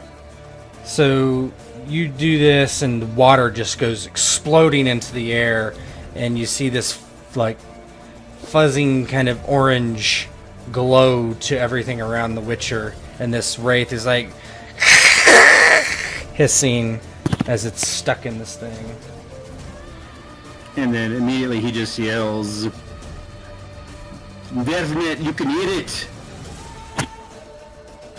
All right. Okay. So that's your first action. You can make more actions, so I'm going to put a pip on you. You'll have to wait until it comes to your turn again, I believe.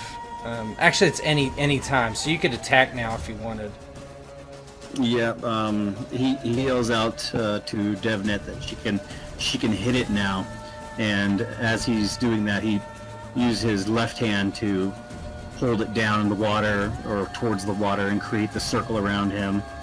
The wraith hisses, and then he uses his right hand, the tip of the silver sword just kind of skimming the water as he brings it up against the wraith. Okay, are you going to do a fast attack or a strong attack? I'm going to do a strong attack. You'll be able to select that. You're not aiming at anything, or... Okay. No. So make sure when you... So click your sword. It'll ask you if it's an extra action, and it'll ask you what attack it is. So is this an extra Yes. action?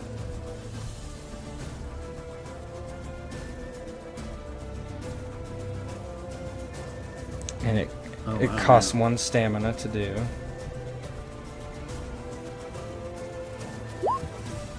Oh, it is 3-round radius.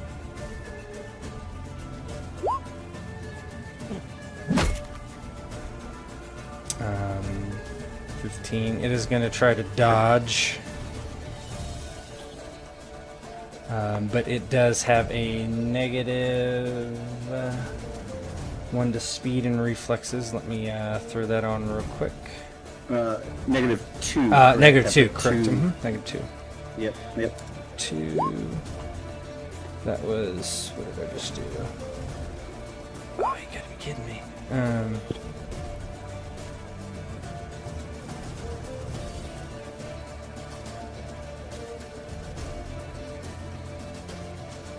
Sorry, working through some things. Should be okay. Negative 2 speed, negative 2 reflexes. There we go.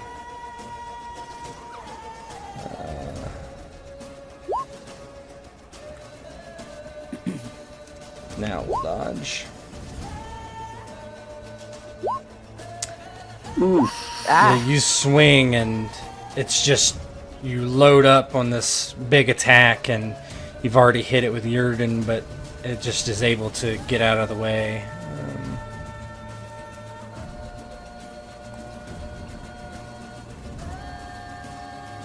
Okay. Would you like to do anything else? A fast attack. So now you're going to do a fast attack? Okay. Yes, please. That's another stamina. Oh, actually, you can only do 1 extra. I'm pretty sure. You can Okay. for So 1 I believe extra so. attack at -3. Yeah. So cool. that was actually Alright, I'm done. 3 stamina, not 1. That's right. So let me remove 2 extra stamina. And okay. All right. The wraith in the back moves up to its. Actually, it doesn't quite understand what's going on, and then gets in there and is able. It kind of like gets caught by this thing.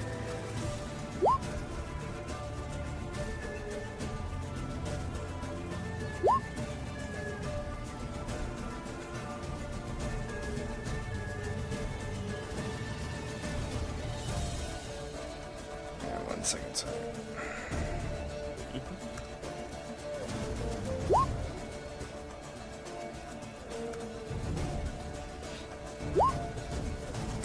And it swings this unearthly sword, kind of that appears to be translucent.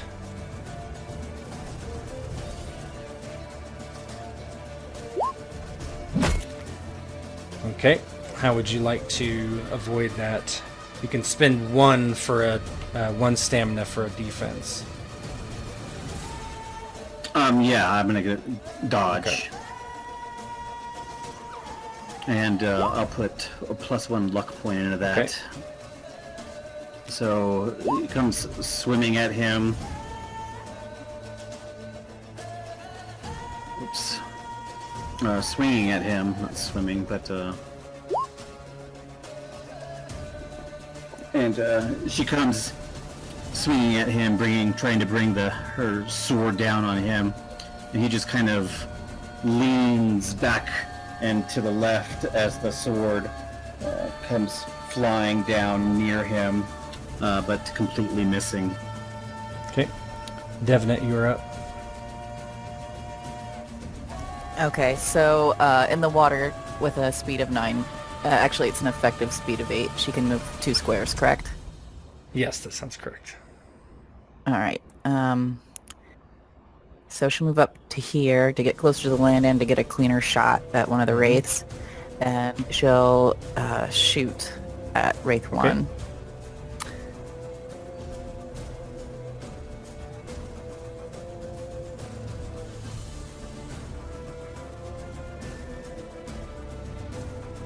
I believe you're in close range. I think so. Yeah. There we go. It's definitely a hit. It is going to attempt to dodge. And that will be its second dodge attempt.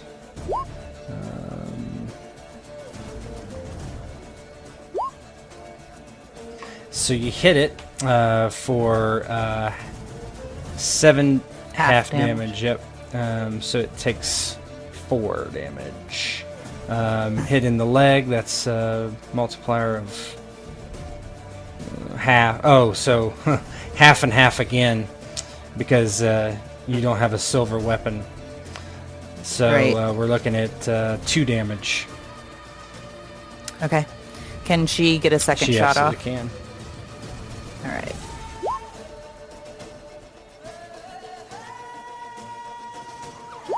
Oh, I'm sorry. Hold on. I gotta cancel that. I accidentally just clicked past the point blank.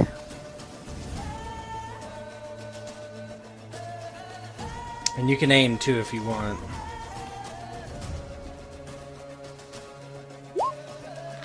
Oh wow! So go ahead and roll your d10, your critical fumble. So that is a 33. All right, so it's gonna try to dodge.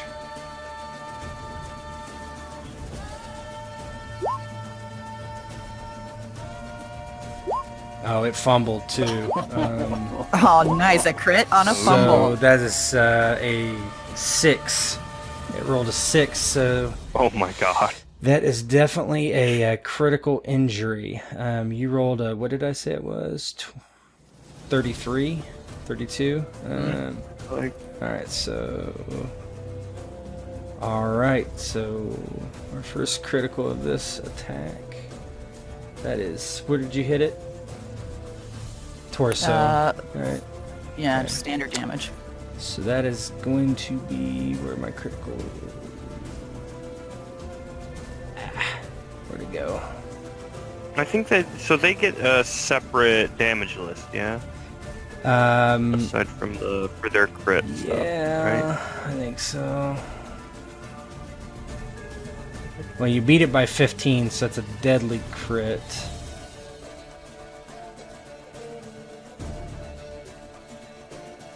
Yeah, I don't see anything that specifically says.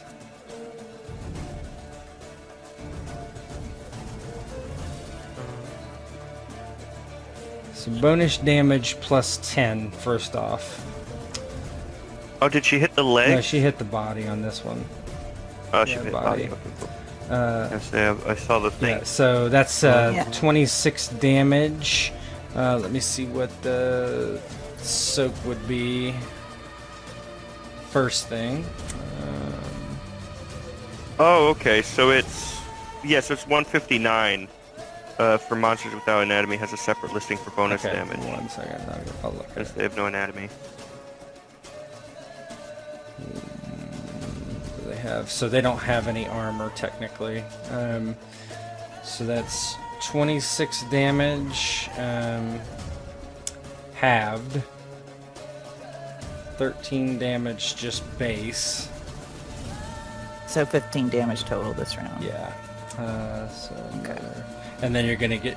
Damn nice for not having a And then silver. you're gonna do a critical too. You said 159. Yep.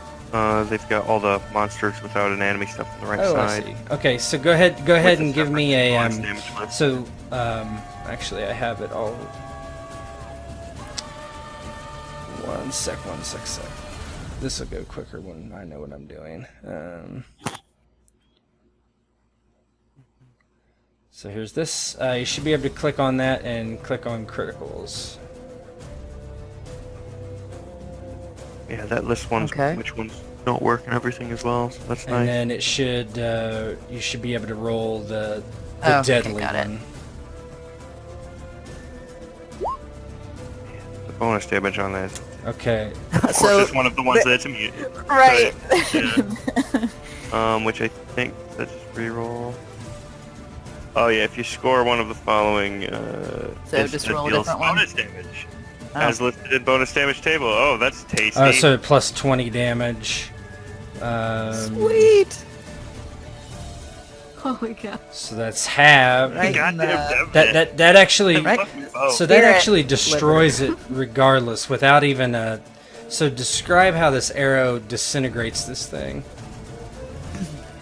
Well, she's while Drŷden's keeping them corralled within this magical circle, she's keeping her eye on them, and she notices that they have this flicker, and she's trying to time the arrows to hit the flicker, you know, when it's the brightest, when she kind of feels like they're the most corporeal, and so she aims at, you know, like dead center where a heart would be, and manages to time it right so that the arrow hits right, you know, in the brightest part of that flicker, so it shatters her into just like little tiny motes of light. And when you do this, the body of this thing just starts to float, and no longer it shatters, but then it kind of like reconstructs on the water, and it's this actual apparently a girl.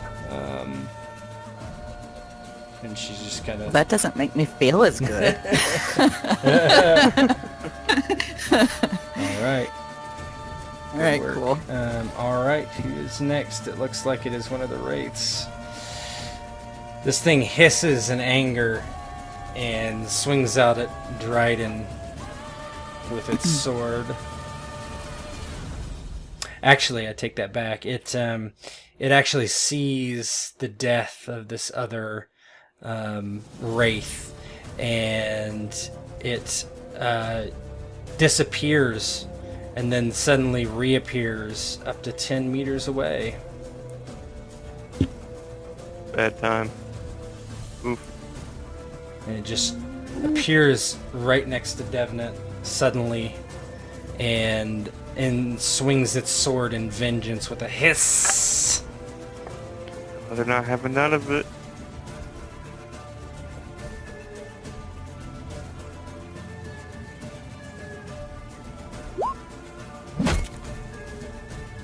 Alright, well, Devnet's definitely gonna spend a point to Okay. dodge.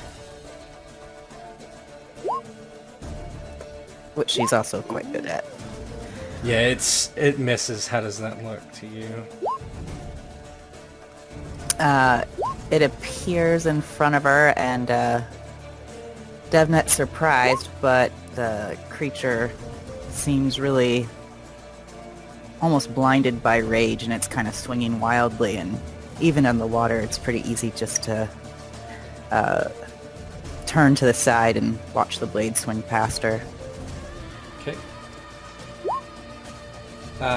The next creature actually looks like it doesn't want to get in that circle this time. So it's actually going to teleport around the thing. Let's see.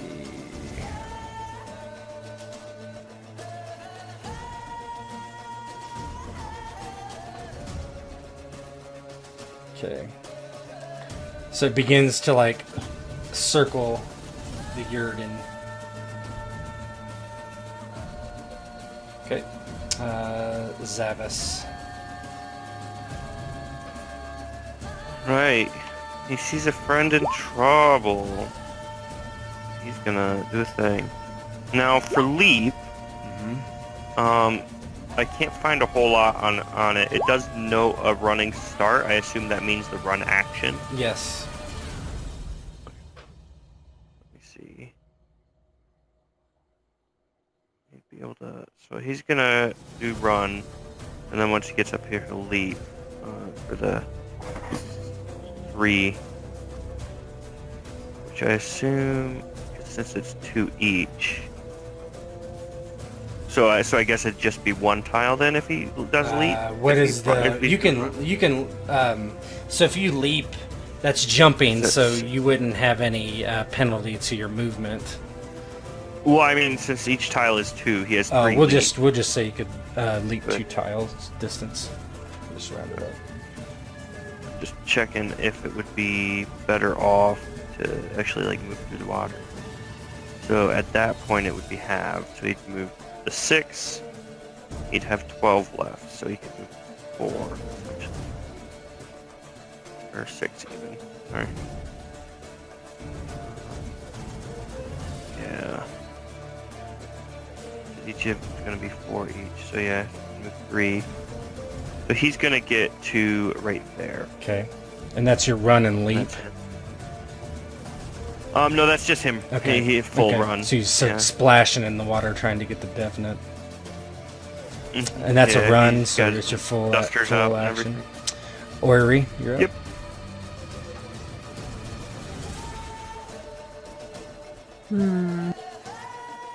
Okay.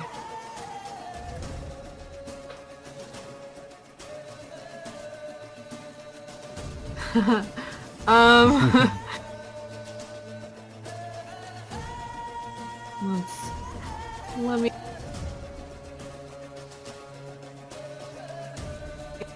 Is there any way, like, she can throw something, or?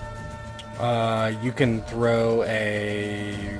Yeah, you could throw like a rock or something if you wanted. Yeah. Sure. That's an athletics roll. I can't select my token. Let me make sure that is. I mean, I just did it before. You still can't select it? Token layer? There we go. It's because I was in the memory thing. Yeah, okay. We're good. No problem. Okay, so it's in dexterity? It is, I believe that is correct. Yes. It's just, it's athletics roll for throwing things. Okay. So she's gonna pick up a rock and kind of chuck it at Wraith 3. Okay. To maybe, like, she's probably going to assume that it's not going to hit, but maybe kind of like get its attention. Go ahead and roll athletics. So your distance is far enough away where it just misses. It doesn't even have to dodge. So it just splashes in the water, and the wraith like kind of looks at you and hisses. And Drÿden. Drÿden spins around in the water and just immediately starts kicking the water with his boots as he walks forward. He takes 1 step, he takes 2 steps. One eye's on this one down here, glancing at it as he walks up towards this one here. As soon as he gets into position, he throws down Drÿden again. So stamina -2. Take that off. Yes, please. Oh, and I did notice it does list it in there as 3-meter radius. Okay. So just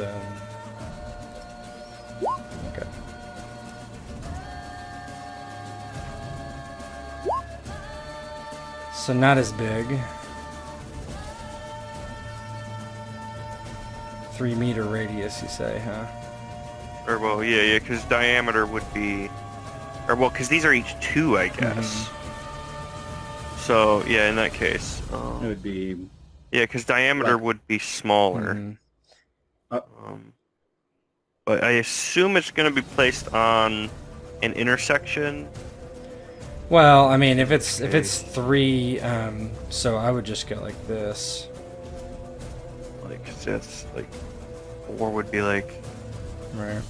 so yeah, something like that. Yeah. Okay. So go ahead and roll your spell casting.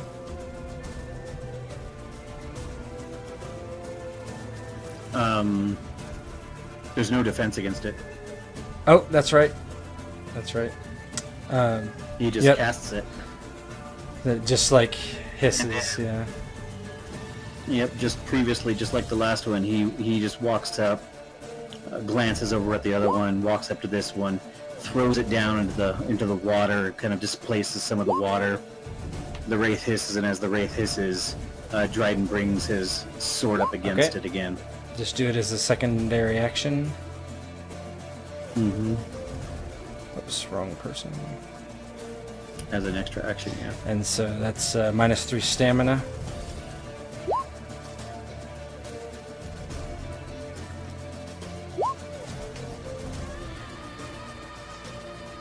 And can you see your bar?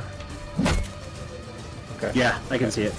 So you see it try to like turn incorporeal, but it can't, so it ends up trying to dodge out of the way instead. And you hit it for 7 damage. And that hits the torso, so no... That's basic damage. I'm using silver, so I get Oh. a 3d6 Okay, added to roll that.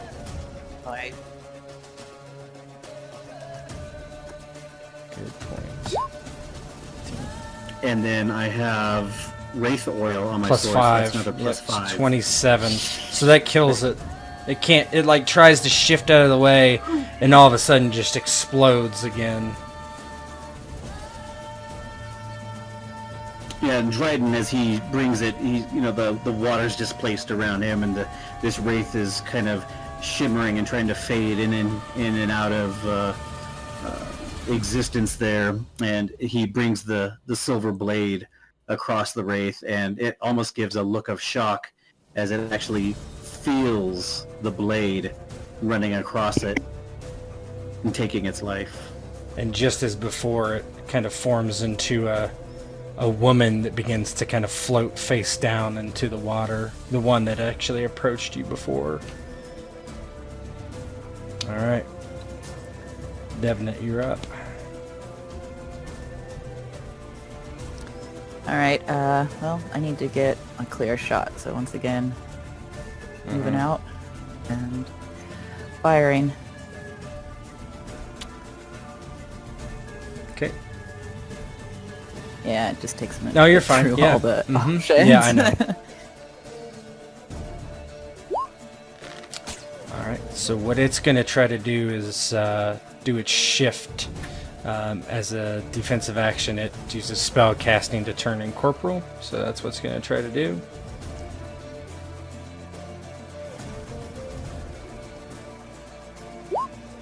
It's not able to do it in time,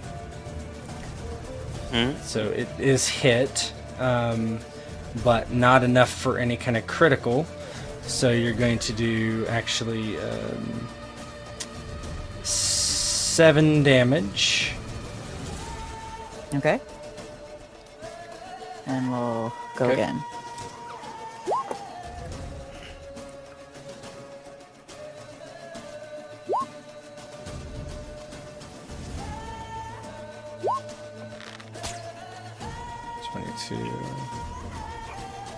Alright, man.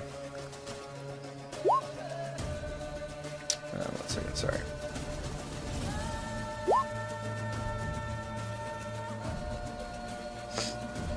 Okay, so it took 7 damage. And it is gonna try to turn incorporeal again.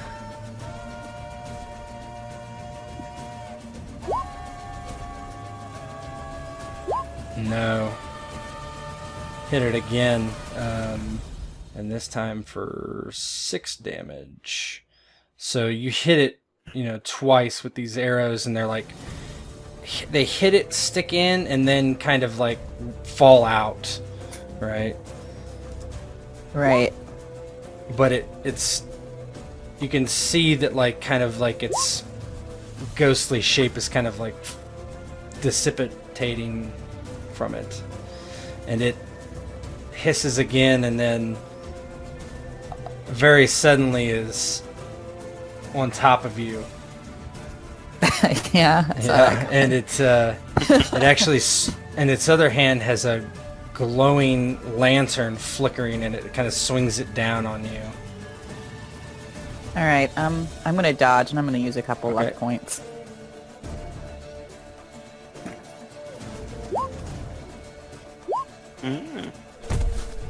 Yeah, it can't hit you. It just misses. And the water like splashes over this unnatural lantern that, it should extinguish it, but nothing happens. Zavis, with everybody running away from you. Yeah, right. Let me... It's the thought that counts. Exactly. You can do things like charge too, so... Yeah, I was just looking for the charge. It's So a, is that it's a a special attack. Yeah. By taking a 4-round action, you can execute a charge against a target. Charge allows you to move up your run speed and then make a strong strike. This strike suffers -3 to hit. But if your attack is blocked, you can make a physical check against the opponent's physique roll to knock the target prone. So basically, the moral of the story is that you can add run and attack for a -3. Cool.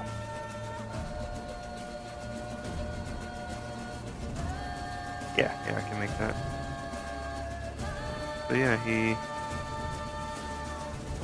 dips around Drÿden and gets over there. Goes for a nice heavy uppercut into the spirit. Okay. Oh yeah, you know it. So let's see, it's all factored into It should brass be. knuckles, yeah. If you just make sure you do a strong attack. Yep. Yeah. Next action, strong strike. There we are. Target location. Oop. Cool. 18. Oop. Yeah, I gotta fix that. So it's Oh, I see. I thought I fixed that. Alright, anyway. It tries to go in corporal. And it does. You swing at it and your hand just passes through. Ouch. Dang, yeah. Alright, yeah, and I think I'll do... It's an extra You did -3. that's a full round action. You cannot attack again. So you can't do the extra heavy attack? Not after you do a full round action. That's because of the run. Alright. Cool. Eiry, you're up. Sounds good. Okay, so first question: at this distance, would there are bodies floating in the water, There are. correct? And at this distance, would Eiry be able to kind of see is there any sort of decay, or Go ahead and give me is awareness. this like a Or actually your doctor. I'll let you do your doctor roll for that. where is that under? Is that under? So that should be your Yeah. profession skill. So So first aid, or should I do the I would do healing hands probably. Okay, healing yeah, hand. sure. I was gonna say there's always baseline medicine as well. Yeah, I was wondering that. Which one would you like to use? Diagnose. I would be happy with any of them. I'll do healing hand. Okay. Wait. No, I'll do Okay, first that's aid. fine.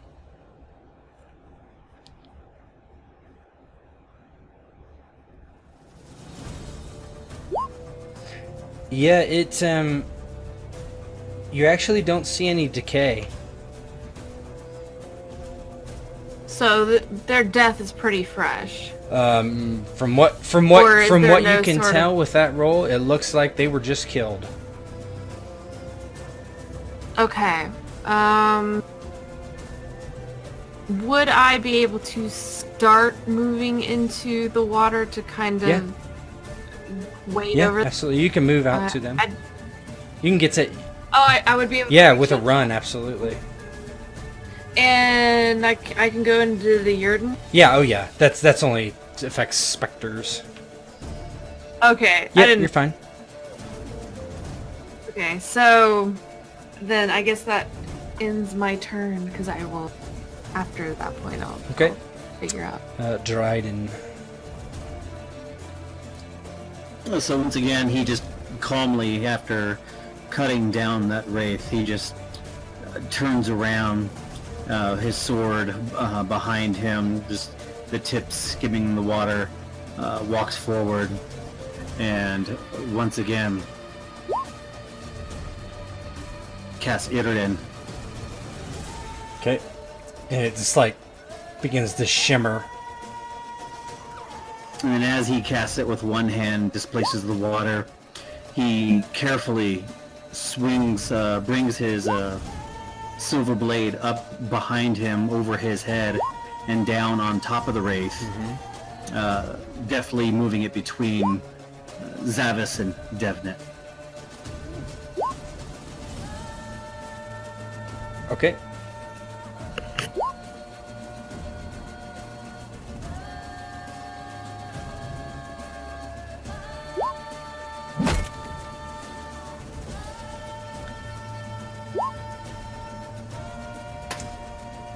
Okay, so 23, it attempts to dodge.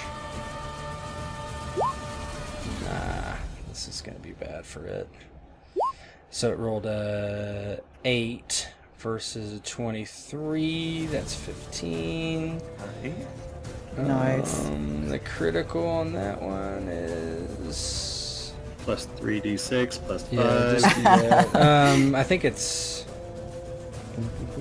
bonus damage, just because I'm kind of training myself to, what is this? Oh, so 15 is a deadly, so that's bonus damage 10, bonus damage 13, 23 plus 9, yep, dead.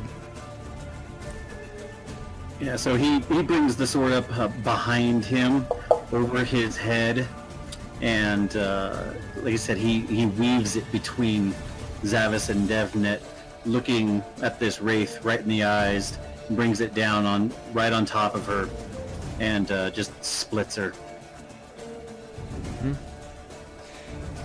As you split her, the body disintegrates and then slowly forms back into the last girl, and she is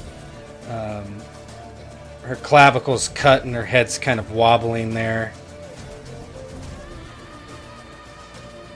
And you see the water's calm. And your medallion stops shaking. And Drÿden just gives a short glance down at his chest, and then he looks around the water and immediately goes to work looting the bodies. There's nothing on them. They're not wearing anything. They're completely naked. Would Eiry be able to kind of assess the closest one to her? Is this being tangible? Yeah. Yeah, you begin to look over the body and kind of like touch it like hesitantly at first, right? And feels normal, warm to the touch. There's blood you see now seeping out of her wounds and discoloring the water around you. So, Tet, can I ask you, Do they not have the normal monster loot on them? Wraith essence, specter dust, They do dust? not. Okay. So, I'm thinking these are Wila's girls, Devnet says, and she starts dragging one of the bodies back to the shore.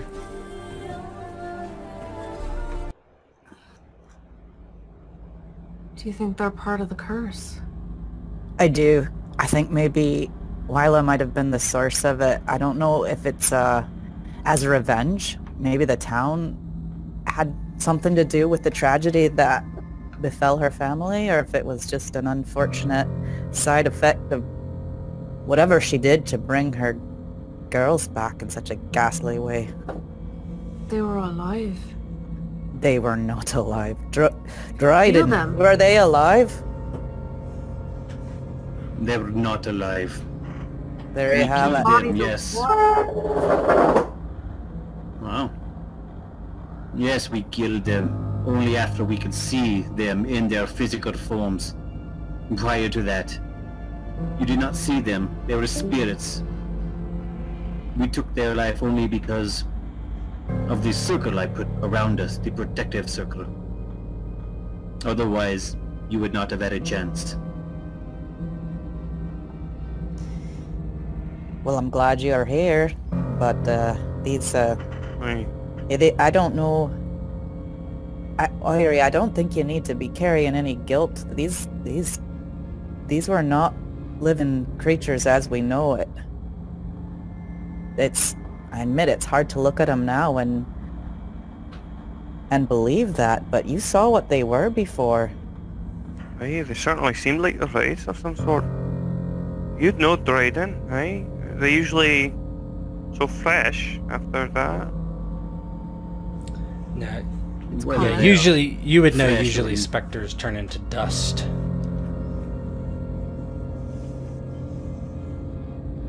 Yes, well, usually it is dust, but it still does not change the fact that they were specters at one point. They were affected by my oils.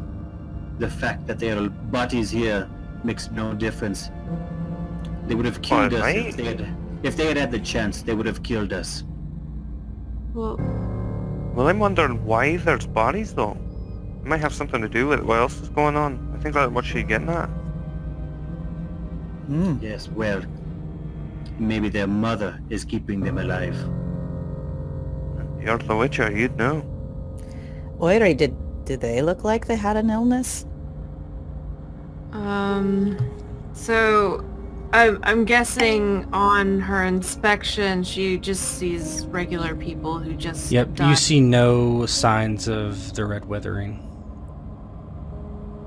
She'll relay that to the group. Hmm.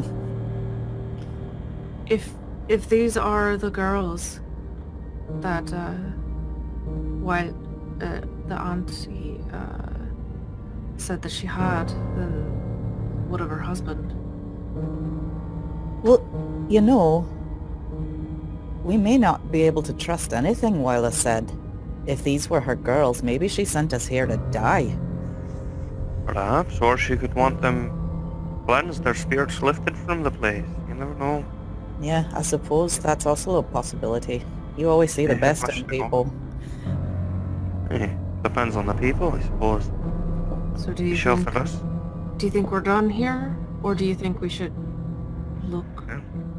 Drÿden, Zavis kind of gives a upward nod to Drÿden. Well, curse lifted or what? I have no way of knowing if the curse was lifted. Well, the the only way what? we will know is if those people back in that town, if they can be healed, then maybe a curse has been lifted, but until then, I have no clue. And as you're standing around discussing this, you hear a splash on the edge of the water. And you hear, "My babies!" And you see Auntie Viola standing on the edge of the beach. And as you turn to face her, the screen goes black. And that is it for tonight. No.